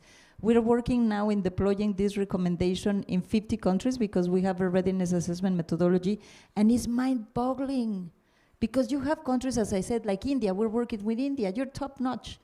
We're working with the European Commission in the implementation of the AI Acts. Even the Europeans are asking themselves, what kind of institution do I need to gather? Is it a regulator? Is it an institution? Is it? And then you have the rest that doesn't have anything, not even a national strategy of AI. And therefore, our work is really to work with them to look at the issues. On the question of skills, I don't think that we have the skills in the South, not even in the North. Then you would not be able to explain why President Biden included attracting talent in his executive order, because the fact is that we need more investments also in skills, in infrastructure, in data, and therefore these are the kind of things that we are trying to do, at least for countries to be aware what are the issues, to invest in their own capacities as governments, to frame the discussions, and also to make sure that they are well represented in this technological ladder, which is so important. Thank you. I think Mr. Vilas Dhar will be, from the foundation perspective, in a position to tell us what kind of problem statements or projects should be taken up so that we are able to mitigate this disparity. Good morning, everyone. Thank you. You know, I'm reflecting on the American author Mark Twain, who wrote, I think, a quote that many of you are familiar with: "History doesn't necessarily repeat itself, but it often rhymes." We sit today in a conversation about artificial intelligence, and we've heard from amazing leaders from NVIDIA, OpenAI, Google, to talk about the incredible possibilities of what these tools will do. But I reflect on the fact that this is not a first conversation or a first time. We've struggled with a foundational question about what it means when you take a conversation about the possibility of technology and evaluate it through the lens of equity and justice. For 30 years or more, we've had amazing waves of new technologies. The advent of the internet, the advent of the personal computer, the advent of digital services, the advent of social media. And in each, we've sat and said almost exactly the same things that I think we're hearing in the public discourse today. That tech companies at the frontier of human innovation will provide products that solve all of our problems. But without fundamentally asking the question, what is it that we have to change about our societal framework to allow these technologies to be actually used in ways that solve the problems of the many rather than the few and the privileged? It's almost become a cliche in 6 months that what we should talk about when we think about democratizing AI is talent and data and compute. I'm guilty as well. I think a year ago we started using these words, or 5 years ago. We said this is actually what it changes. But we're realizing that those aren't the panacea. They're not the solution. Today I spoke with a young man who shared with me research happening at his university. That for smallholder farmers right here in India, one of the most critical threats to their economic sustenance as rice farmers is what happens when an elephant approaches their land and goes a little berserk and destroys their crops. This is a classic problem that I think those of us of Indian origin have known for a long time. The solution that's being developed at Amrita University is an AI-enabled set of tools that monitor for when an elephant might approach using LiDAR, using visual recognition, using bioacoustic monitoring, and then changes the deterrence mechanism. Elephants are quite smart, as it turns out. They know that when you flash lights at them, they'll walk away the first time, but then they become used to it and they realize there's no threat, they keep coming back. So using AI to develop new algorithms to create randomization in how these deterrence mechanisms work. It's an amazing little use case and an idea of how AI technologies can be used to solve a very specific and local problem. And yet I think I might ask, not just the companies represented here, but those 7 or 8 large companies that hold AI capacity, for which of them is solving a problem like this on their core strategic agenda? It's not an indictment of those companies by any means. It's not what they're built to do. But then I have to ask the question, well, who is it in our society that's supposed to enable communities to have access to the kinds of tools that let them name and define their own problems, that don't force them to go to a technological intermediary, but say you have the agency and the sovereignty to build the products that solve the problem that you are facing? This is the core challenge we face around artificial intelligence. It's not merely about bringing compute from the global north to the global majority. It's not merely about making sure that we're working on skills development in the way that Gabriela spoke to so passionately, or that data needs to be local and proximate to the compute. There's something more fundamental here. It's a question about who owns the idea of what AI can mean for humanity. And we're stuck in a moment of an existential conversation. There are answers that are out there in public today. One, that those companies who have taken the first steps and become early entrants should own the practice of what AI looks like for the world. There's a question around governments, whether those of the global north or the global majority, whether it's public investment and funding. And I think at the core of it is a fundamental ethical question about what we're doing to enable communities to have ownership and agency. I run a philanthropic institution called the Patrick McGovern Foundation. We sit next to, in both literal and metaphorical forms, with our partners in the private sector, where we've invested with some of the companies represented here in building new funds for AI safety. But just as closely, we work with organizations at the front lines of vulnerability to address challenges like what climate change means, not merely at a global level, but what happens when your community is flooded and you can no longer send your fishing boats out because your local environment has been corrupted because of climate change. And how we build an AI-enabled solution that lets you predict how those effects might happen to you, that builds economic resilience and ensures that you have a pathway to respond. We work with institutions across the world that are thinking about the delivery of frontline healthcare into communities where digitization, the very first round of it, is just coming to young women in rural villages who are struggling with questions of maternal health and don't have a meaningful point of access to a healthcare system within 20 miles. And yet we're realizing that we can use population-level health data and predictive analytical modeling to actually understand why it is that we have clusters of low birth weight happening here in India and Rajasthan, and ensure that governments have the kind of information to intervene with nutritional supplements or other population-level health mechanisms. This work happens because we connect the dots, certainly. It happens because of the work of our partners who are willing to support and provide resources. But it happens primarily and most importantly because communities feel empowered to name the challenges they face, to work with technologists to say, how do we actually solve these? And to recognize that they have a path to implementation that doesn't take them into multilateral, multi-governmental policy conversations, but rather takes them to the point of impact. So this is the point I'll leave you with. I'm so excited for India's leadership of GPAI over the next year. Because in many ways, I think the question that we face now is how do we take policy conversations and turn them into implementation conversations? How do we take conversations about the sometimes, tabloid headlines that are coming out of Silicon Valley and replace them with headlines that talk about the impact AI has on people's lives, on their welfare, on their economic opportunity, on their fundamental human dignity. That's what I hope we achieve over the next few days. Thank you. Like when you talked about the AI used for the social good, how OpenAI, they have an international collaboration, would suggest that the organizations can navigate through these different regulatory environment and cultural, and have these kind of solutions being built which are for social good. So we would like to hear from you on that. So I actually don't think we disagree on very much of what you said. As I mentioned, one of the things that my team is most focused on is how to engage organizations that are solving specific issues in communities, because we understand that they're the only ones that understand the specific challenges faced by a community, and that we want to deliver that solution in a way that actually takes those into consideration. I do think there is one fundamental difference about this technology, and this is part of the problem with the term AI, because it encompasses so many essentially unrelated types of technology.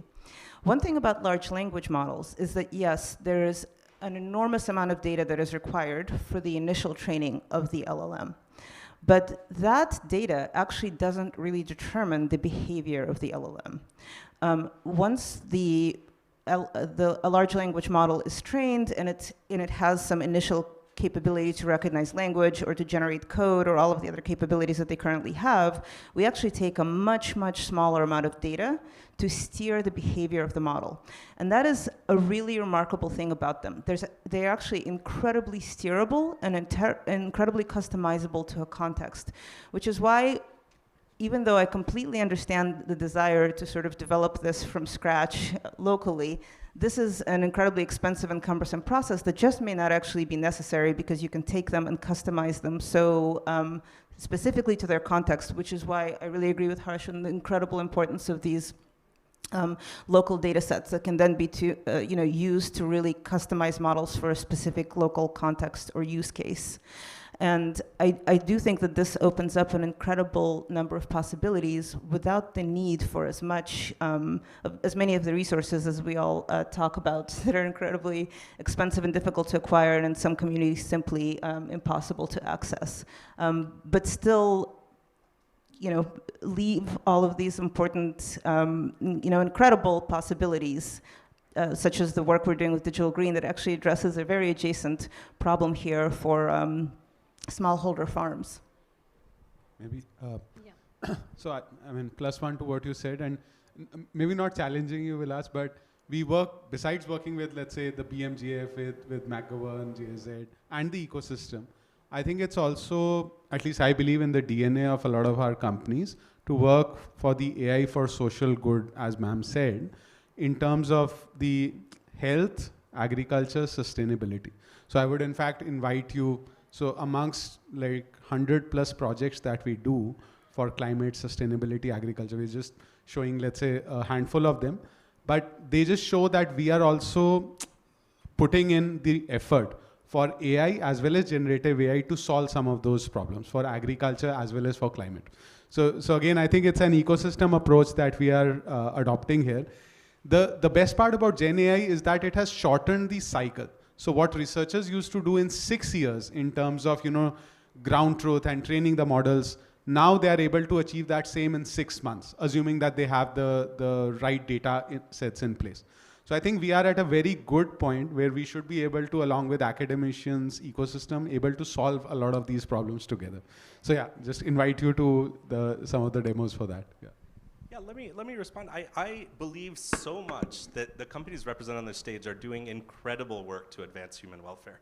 I think the work coming out of google.org around climate recently has been an incredible leadership role. I think OpenAI's work in exactly what you described, including democratic processes. But I think the point I'm making is slightly different. As I said, it's not an indictment of what the private sector is doing, but rather a fundamental question about whether, as a matter of a social contract, we want to live in a world where the capacity to deliver these kinds of impacts are consistently intermediated by a small set of private sector companies. What is the alternative? It's the question that I ask this audience to envision. What are other mechanisms by which we might be able to deliver the idea of capacity, this triad of compute and data and talent, but also a new mechanism for an economic model of thinking about who owns AI? I think one of the interesting questions that's emerging today is, I think your point is very spot on, that these models are incredibly expensive to develop. And yet, we still are struggling, I think, around moral and pragmatic questions around open source AI models. We're struggling with understanding how we build low resource setting models, right? One of the classical challenges I think all of us care about deeply is how do we think about languages that sit outside of that kind of global 100? And how do we build models that approach them? There's one pathway of inevitability, I think, which is the work that you all are leading will actually give us some amazing new tools inside of these very large language models to think about orphaned or dead and dying languages. But I always ask the question, is that the single kind of bet that we want to make? Or do we have an opportunity to think about how public investment, about how public policy, about the work of multilateral institutions might create for us an additional and corollary toolkit to do this work? I think multi-level organizations play a very important role when talking about the language. We have started an initiative called Bhashini, where with the help of the public organizations, we build LLMs.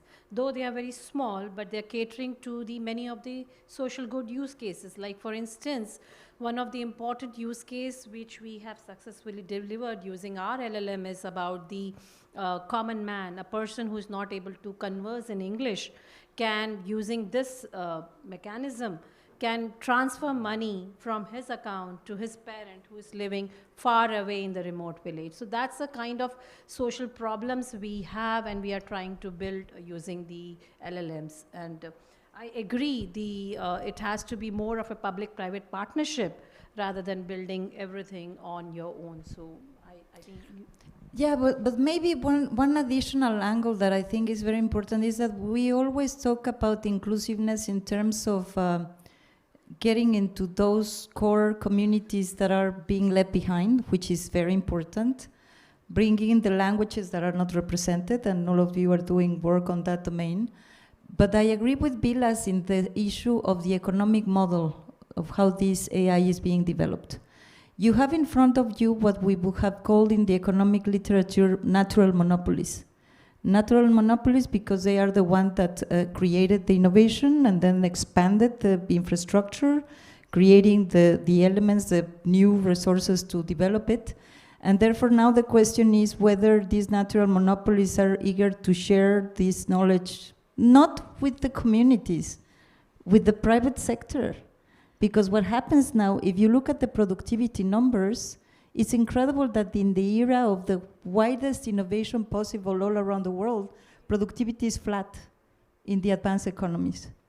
But if you disentangle and distinguish between the frontier firms and the laggard firms, and I'm talking 80% of the rest of the firms in the economy, you see that those leading firms might be running 5% productivity growth in the services sector, 3% in the manufacturing sector, and the rest of the companies are running flat.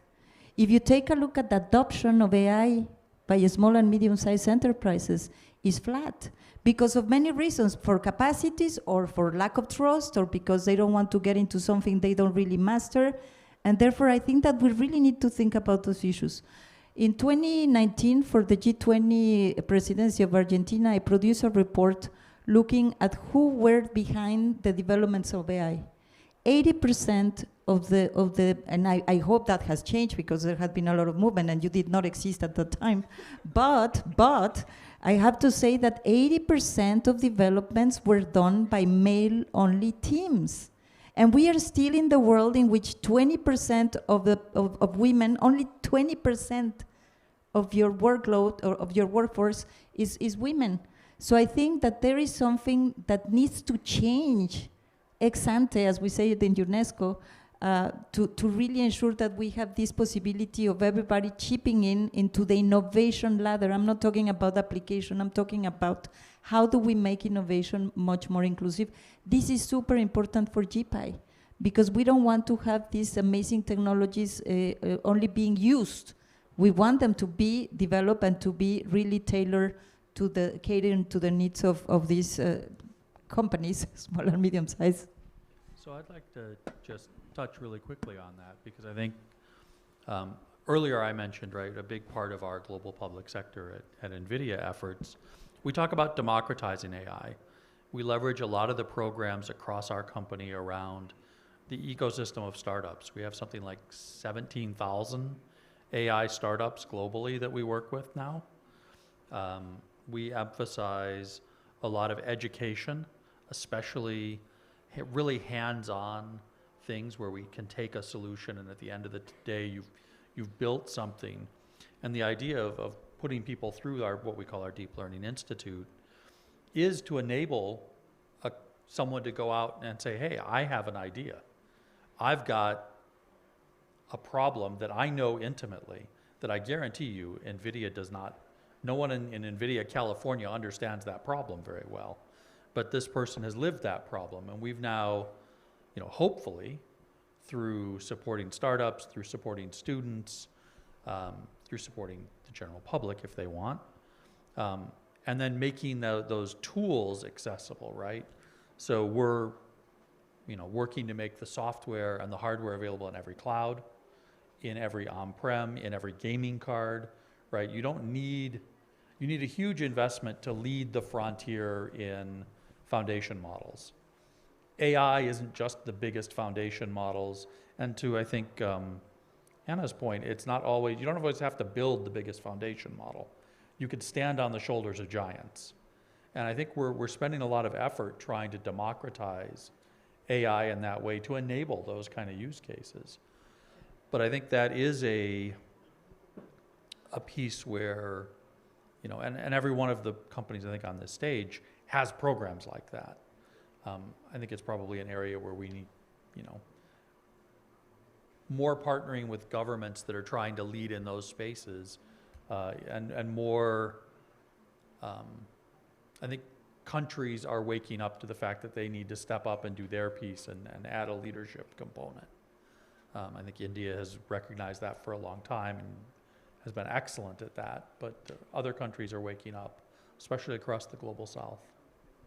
So this is actually, I would love to, this is a really exciting conversation that I think would love to continue through GPAI, because I completely understand your point that people don't necessarily want technology companies to be the intermediary. It's, one of the things that actually was the precipitating cause of the crisis that we recently went through was because OpenAI, from its sort of foundation, recognized this challenge and tried to create a somewhat unique structure where we had a nonprofit that governs our company, where we have a capped profit model so that we can ultimately distribute the benefits of AGI broadly.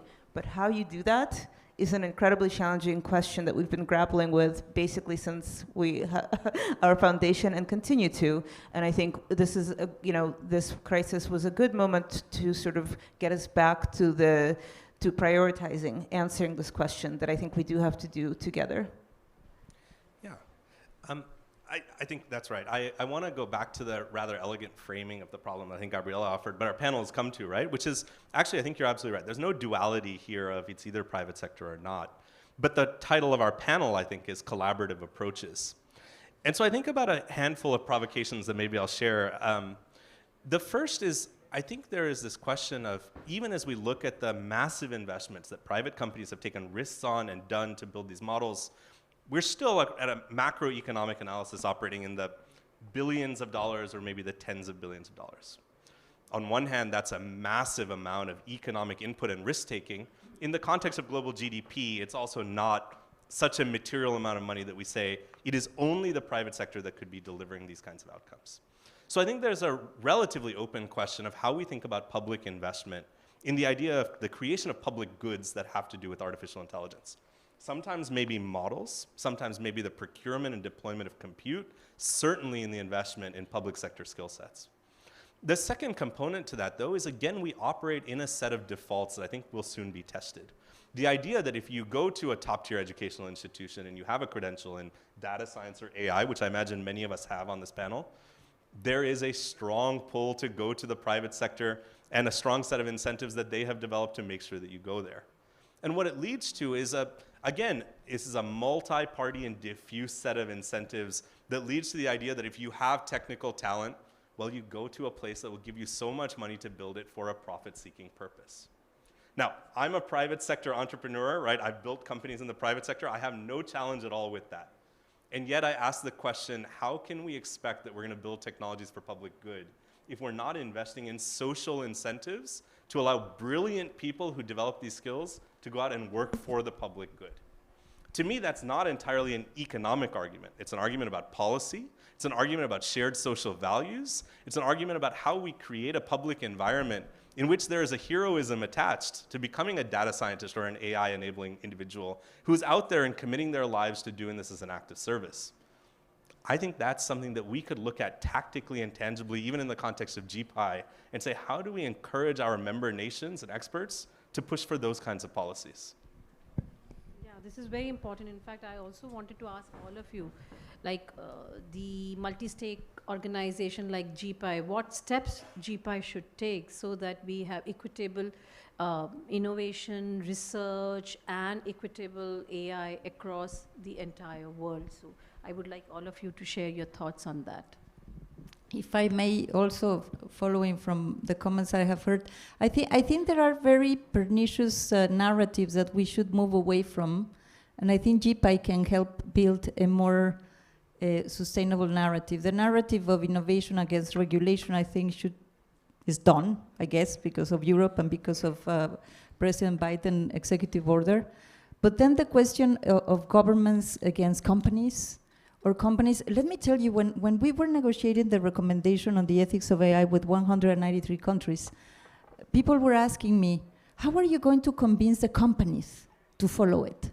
I was like, I don't work with the companies. Of course, I exchange with the companies. I hear the companies because they are the ones that are producing it. I'm talking to my member states because it's the member states that have the duty of care. And I think that we have forgotten to the investments that need to be done in governments to frame the issues in the way that you are asking, Vilas, because it's not about, it's policies. When you think about that President Biden just put $230 billion for renewable energies, he changed the conversation because he's putting the incentives. So it's not only the legislative or regulatory frameworks, it's the kind of economic incentives that you can create and that only the government can create because they are the owners of the legislative frameworks that can steer the course of these developments into more investments in good AI and controlling, of course, the downside risk, because also the liabilities and the rule of law is for the governments to really invest. So I feel there is this asymmetry of investments that need to be done in the government, and I would love GPAI to look into these issues.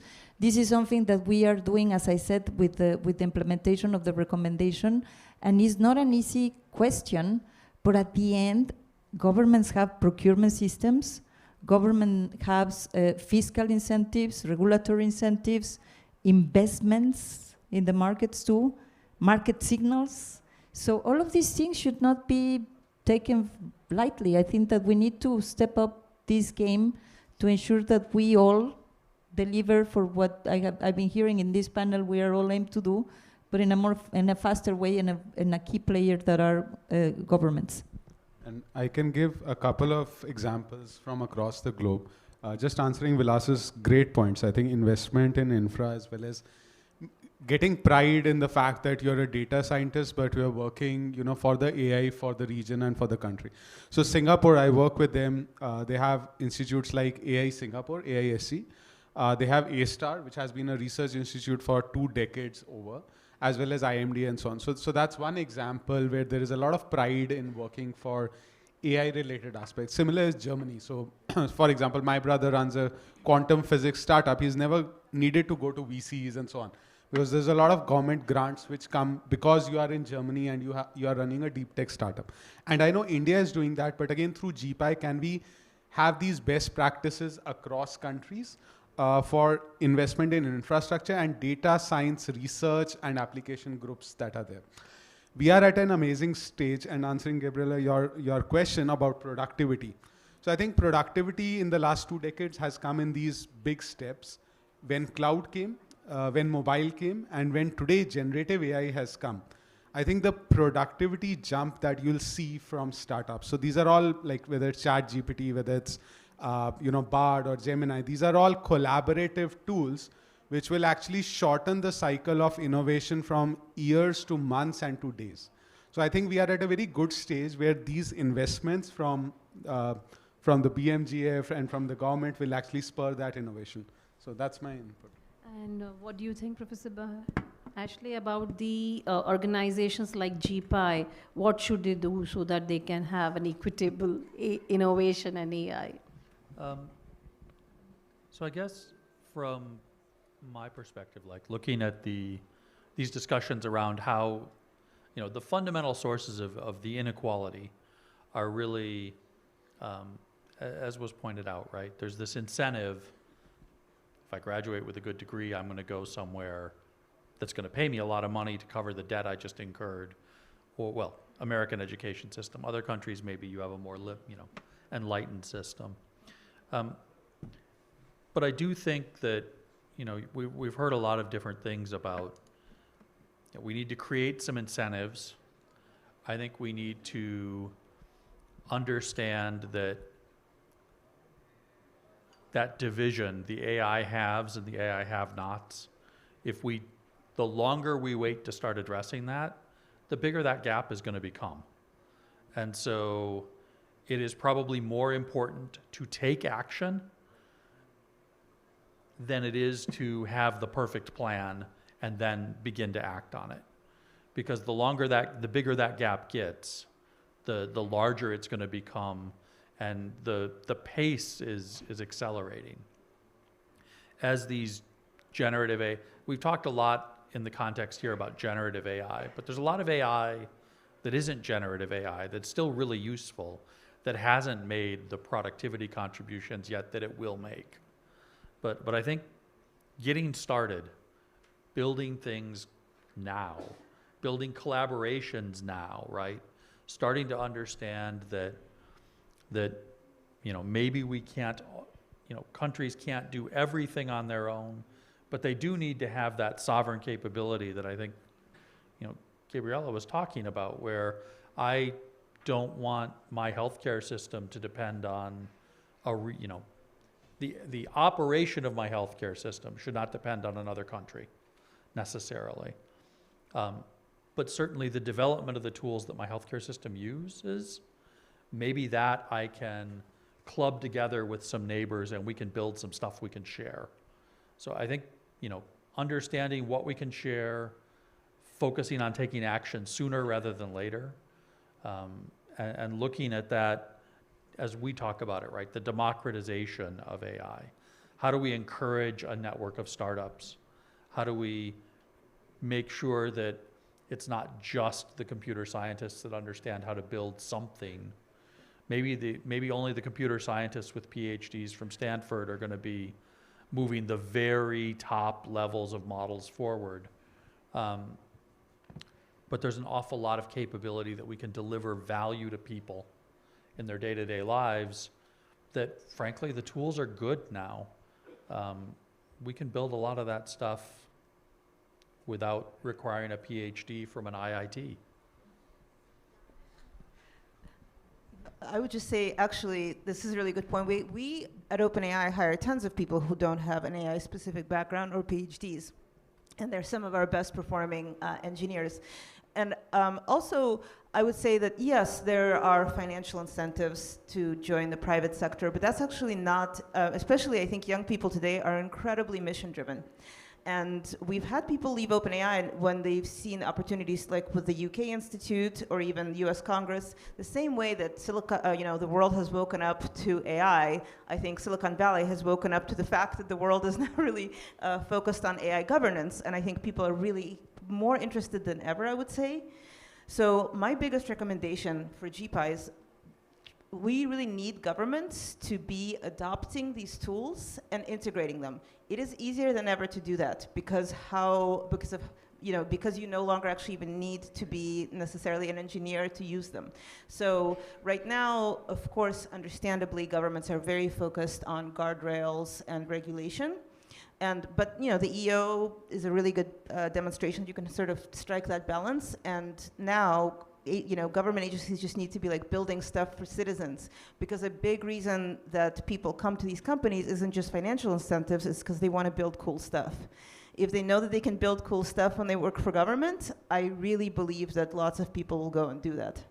I agree, because the solutions or the experts working in GPAI have built lots of tools and technologies, but proliferation and adoption is very important. So what you all from the different organization and the multi-stakeholder communities, can you suggest how should we do that proliferation so that the experts' work is brought out, one, and two, it is more adopted. Unless and until it is adopted, I mean, it's no point doing it. So what you can suggest in that aspect, each one of you from your different background can suggest on that.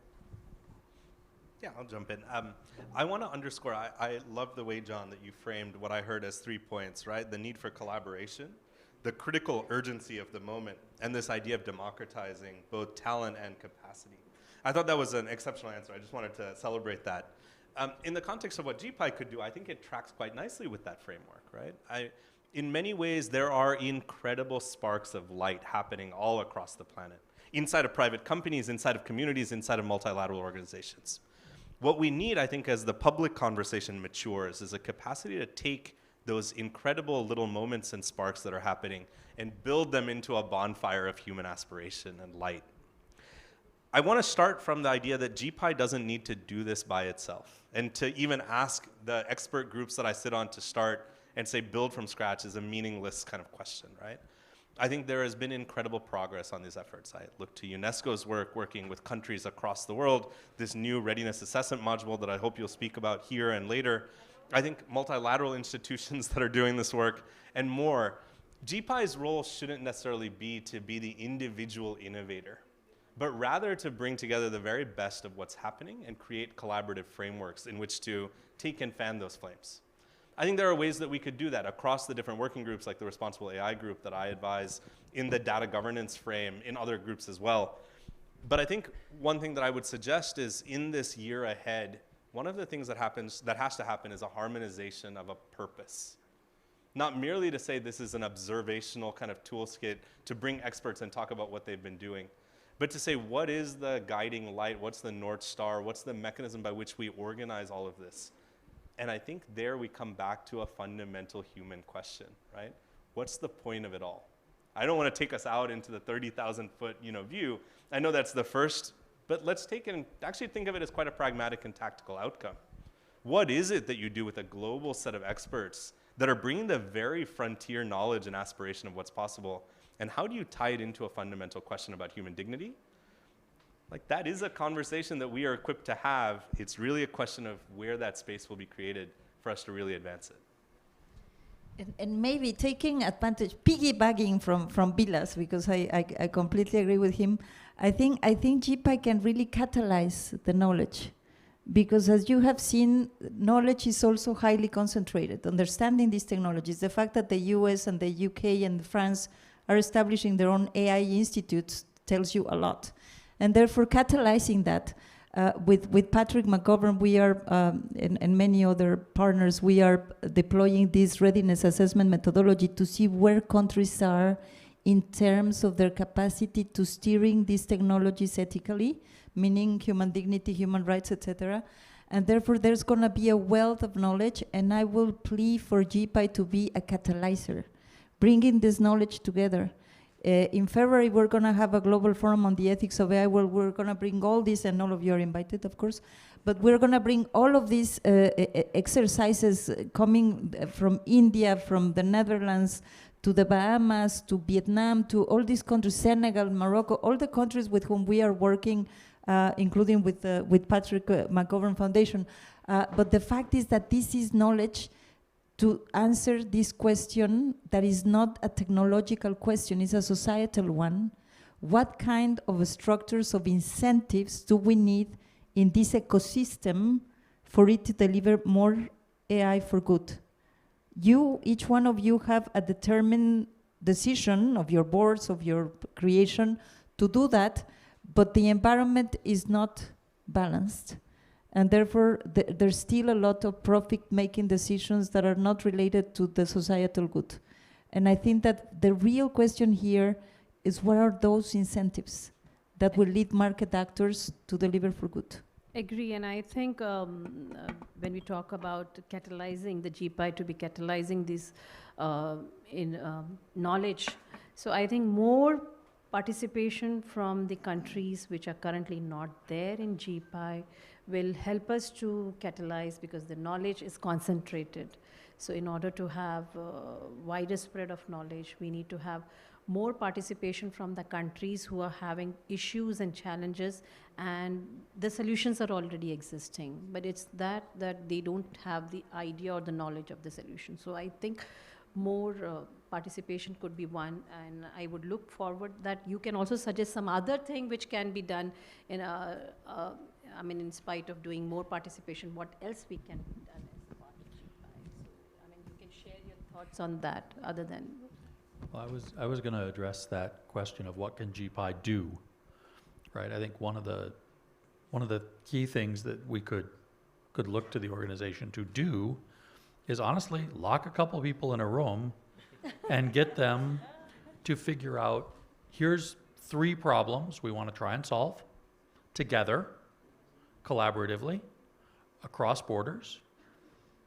Here's, obviously, right? We all hear about it. We got problem, compute data talent. If we can put the people that have that in a room and get them to start a pilot to the, Vilas's point, get some successes. Let's learn by doing it, right? That's the only way we're going to learn how to make this work. Let's try some experiments. Maybe we don't do it once. Maybe we do it 3 times, 3 different ways. See what works. Maybe the answer is going to be different in agriculture and medicine and, in education, and that's okay. It doesn't have to be the same answer everywhere. But I think the key is create a seed, create a nucleus, create a spark, and start it. Yeah, that's the reason we would look forward for the best practices, because you have hands-on experience and you can be in a better position to share us that this way works rather than going this way. So the best practices can be shared by Mr. Daha, you or Anna or UNESCO. Yeah. I mean, you people can be in a better position to share what is the right way after seeing into, there are some successful scenarios, there are some failures. But yes, we can learn from the failures and we can adopt these successful scenarios. So can you suggest a couple of best practices? I think on the technology front, right, once you actually have a problem and you've started to look at data, I think there's a number of, every one of the companies up here could give you a set of really good practices. Are they best practices? I don't know. It may be too early in the process for us to know. Right? Some of these technologies are, only just a year old in some ways. Other ways we've been working on some of those for, a decade now. But I think it's not, the hang up shouldn't be on the technology best practices. I think we can get those to the table. We can get good enough practices to the table. I think it's just not worrying about whether we have a best practice. It's, do we have an important problem to solve? And can we solve it?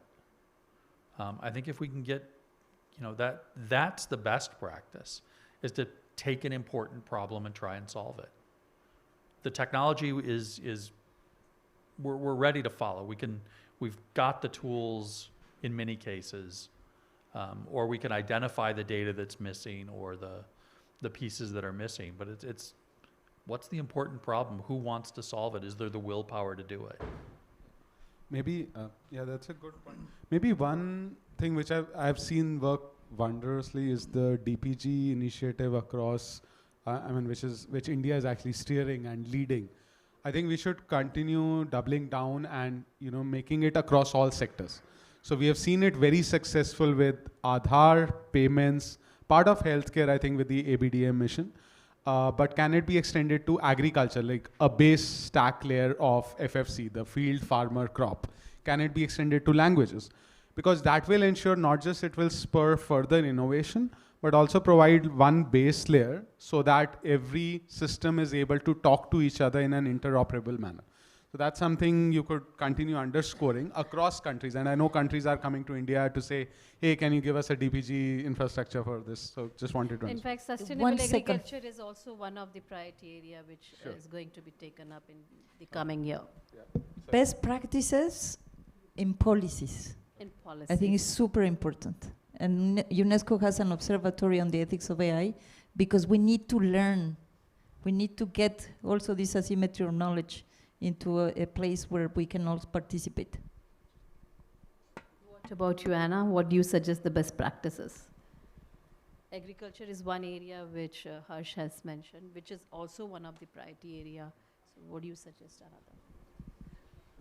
Hard to know where to even start. I mean, I think what we've seen is that we've gotten the best results when it is, led by experts. So we are really trying to build a tool that is incredibly general, as general as possible, so that it can be adapted by the people who are real experts in the field. That's why, for example, working with Khan Academy, who work directly with educators and with students, rather than building an educational tool ourselves. So best practices is just always, leveraging the skills of the people who actually work directly with the communities that they're building for. And Vilas, what do you suggest? I will suggest that at the end of the day, there's a technical conversation that's very important. We've talked a lot about standards and practices, and we still avoid the human practices that are so problematic here. Data sharing. Like, how do we think about ownership? How do we think about engagement? How do we think about policy? That we need to lean in and own this as a conversation about shaping a human future. And I think GPAI could play an important role in thinking about how we break down borders, national policy, and think about an international framework in which we let a lot of this practice happen. Yeah, cross-border data is one area where we need to certainly look into it, because when we talk about bringing the equitable compute, then how do we bring the data and who owns the data? These are very important aspects. So this will be certainly deliberated in the data governance working group, which is there as one of the GPAI. It is very important, but every country has their own policies and regulations with respect to the data. That's an important aspect which we need to grapple around, and we need to work out a solution on that. Yes, and other thing which I think is very important is building the competencies of the people, because when we talk about generative AI, you don't need to have the technical skill sets to develop models, but you also need to have prompt engineering kind of a knowledge. So there is a future of skill working group, but what all things that group should look into so that we develop more of those kind of prompt engineers and resources, because when we talk about future of skill, this is also one of the new skill which has come out because of the generative AI and the kind of, I mean, these are many things which even we are wanting to understand based on your knowledge and experience. So is Google doing something on the prompt engineering? Because I believe you're also training resources. So So two things I'll start by saying. So I told my son that English will be your new coding language. So that's on a personal level. But we are introducing multilinguality, so that takes care of that.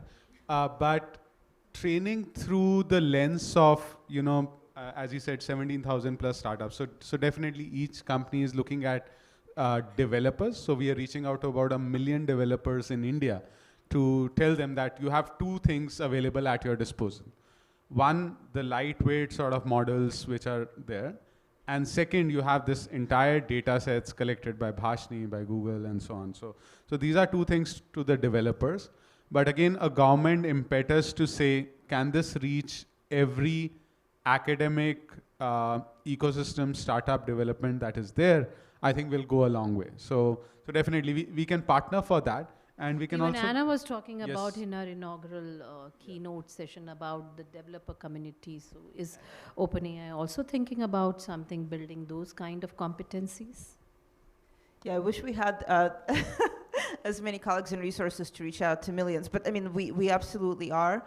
And I do think, I don't know about prompt engineering in particular, because I do think as these models, I don't know, I'm actually curious what you think. As these models become more advanced, I think it does become less necessary to prompt them in a very specific way. In fact, they can sort of themselves guide you to whatever, to how they should themselves be prompted. But I do think that there will be a need to really think through what skills are necessary for this world, which we're engaging labor communities around the world to try to figure out how exactly you train people for this new world. And if I can jump in, I think you have all probably figured this out already, right? I think about systems as a fundamental intervention point.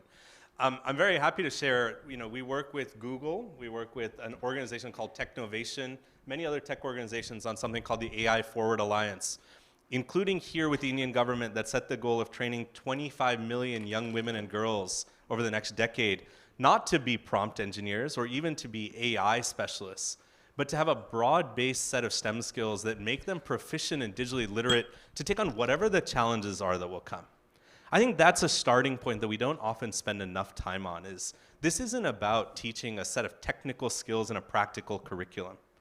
It's about ensuring, particularly for women and girls, for underrepresented populations, through the entire educational life cycle, ensuring that they feel an ownership around the idea that they're not just participants, but architects of a digital future. If we could invest public resources in doing that at massive scale, then it's not a question about do we have enough people who have the specific skills to do a data-related task or an AI-related task, but rather do we have a social frame that says we're all participants in figuring out what needs to be done, how to do it, and do it for public benefit. And maybe following from that, and also from what Anna mentioned in the sense that you were getting a lot of very good insights from non-technology people, I really think that GPAI should foster multidisciplinarity. I can tell you I was very proud because with EI University in Spain, we launched a bachelor degree for data scientists with a very strong component on ethics. And ethics and humanities, because I completely agree with you, Vilas. We have a program on digital anthropology, because again, this conversation is about the technology, and it shouldn't be like that. It should be about our society and how our society is changing because of the technology, and how much with these societal inputs we can take control and turn this conversation again. What do we do with the technologies? What do we want the technologies for? And therefore it's very important that we are not in these silos, no, of the geeks, of the recommendation on the ethics of AI was amazing. And I can tell you, because I spent 20 years at the OECD, I'm an economist, guilty as charged. But the fact is that when I got into UNESCO and I see these 24 experts, philosophers, psychologists, of course, geeks, engineers, historians, the conversation is about humans.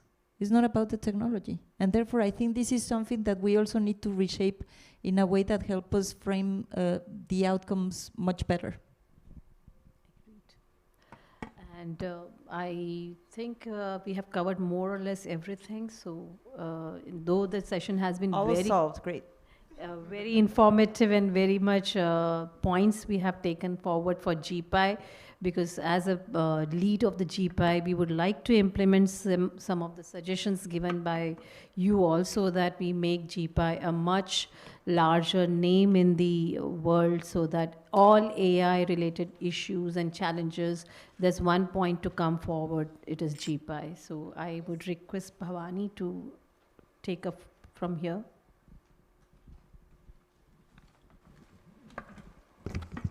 Thank you everyone for joining, and a big thank you to all the panelists for such an extremely insightful and engaging discussion. I'm sure we have all are taking a lot from this. Before we conclude, I would invite Ms. Kavita Bhatia to felicitate our guests.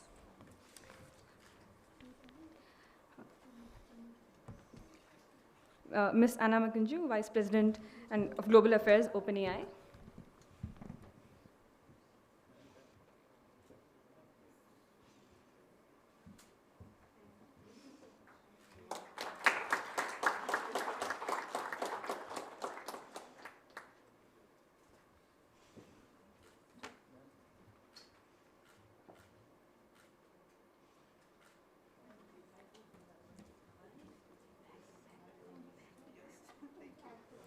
Mr. Vilas Dhar, President and Trustee, Patrick McGovern Foundation.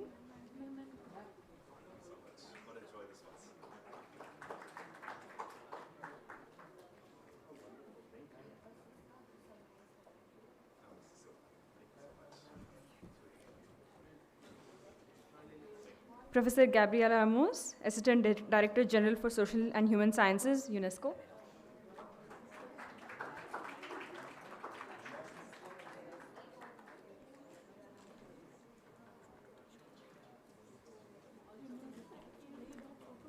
Dr. John Ashley, Director, NVIDIA AI Technology Centers.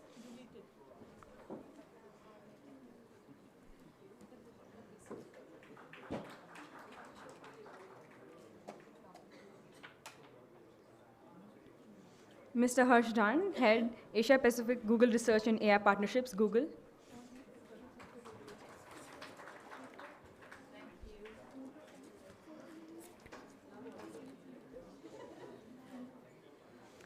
I now invite Dr. Ashley to felicitate Ms. Kavita Bhatia.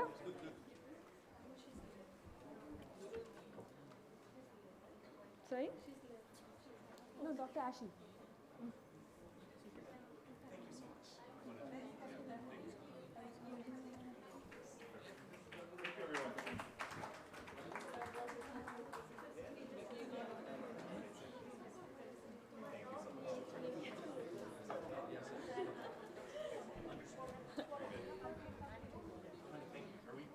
Yes, yes. But I would love to. Thank you so much.